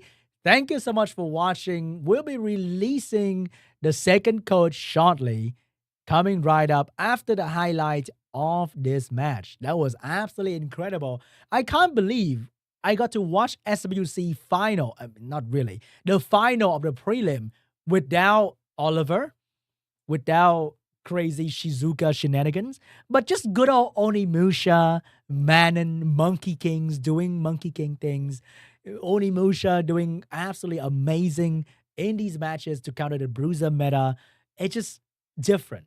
It's a totally different vibe from the normal RT we do every day, and that's just absolutely amazing. Man, I wanna see more of this weird thing happening in every single SWC matches from now on, because the Korea prelim has set a standard for me for these fun matches. Let's take a look at the highlight. In the first match, we are already seeing Onimusha just being incredible and killing everything in this side. Look at this. Look at Camilla. And also, we have to give a big shout out to the flexibility of Z-Song. He was playing the entire day with like turn 1 team, and going into the final against LANCHET, he switched instantly to a turn 2 bruiser thingy that completely countered LANCHET at some point as well. And this is just the funniest match. Look at this one. I can't believe what I'm saying. The Manon just dominated Z-Song. That's so funny. This is the funniest match. This is the funniest, and the Veramos one is probably the coolest, showing the brutal power of Veramos.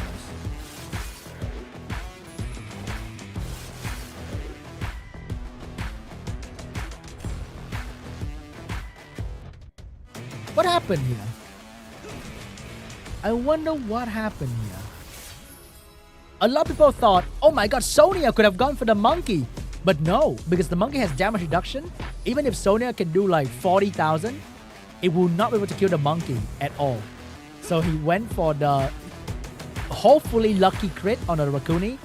And if you crit, you will kill Rakuni instantly. But that didn't happen. Man, Onimusha. See? Like, he stopped picking Onimusha. Like, what is this? What is this Josephine doing over there? I don't get it. This was the worst match for LANCHET tonight, I think. What is this Josephine doing over here? And then it just died.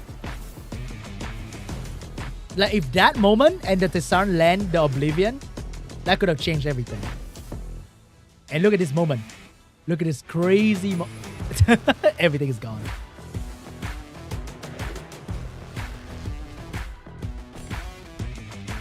And last game, super intense. Rakuni survived, not dying. Crazy. The damage of all these Onimusha, way too strong. Man, if only the Kinky eat the Oblivion, maybe LANCHET had a chance. Maybe. Look at that. Z-Song took the lead, LANCHET came back, and Z-Song just dominated.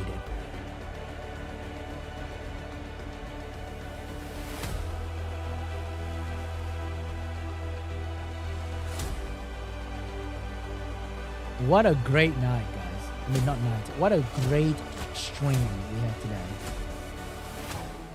Many fun matches. Really enjoy myself.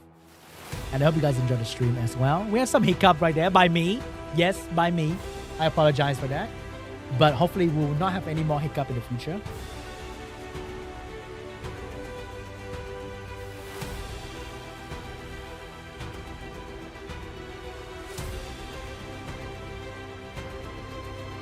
Let's take a look at the bracket once again. So we have Z-Song moving into the final and becoming the first representative of this group in the Asia Pacific Cup And everyone who lost today will be playing in the loser bracket tomorrow. So don't forget to watch the stream tomorrow. Come back here to see if your favorite player, DUCHAN, HWAN, CHOVY, will make it to the next round. I personally root for LANCHET, okay? My man was an incredible player as well. So here is the bracket for tomorrow's stream, starting off with HWAN, CHOVY, CHO, and KUROMI, and leading up to the final boss, LANCHET, waiting right there with his Diana.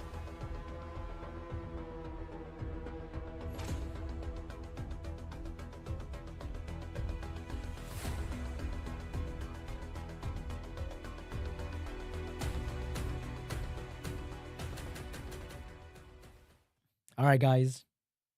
It is finally time for me to give you guys the code for today. I will not delay it any further. I know you want it. I know you have to get it. And I'm going to give it to you.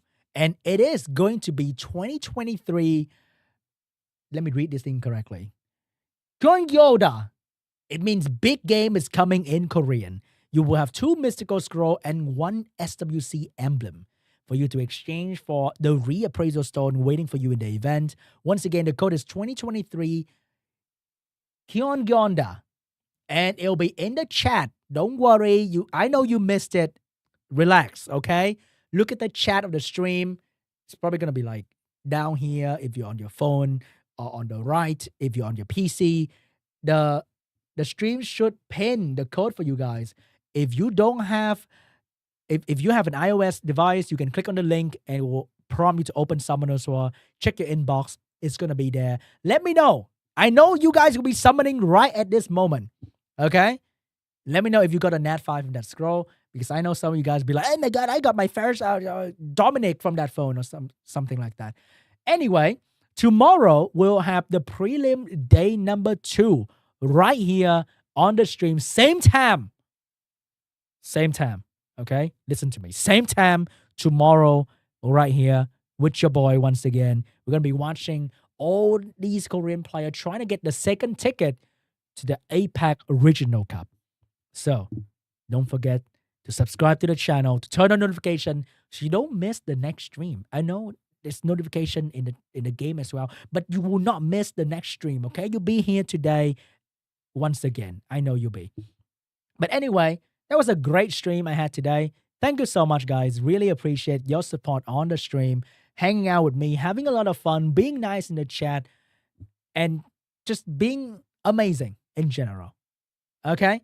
So it's been a long stream. I'm going to go and farm more, get 100 energy used, and maybe summon my 2 scroll, and hopefully get something new. And that's pretty much it for me. Hope you guys enjoy your stream. Hope you guys enjoy your stay. And I would love to see you guys back here tomorrow.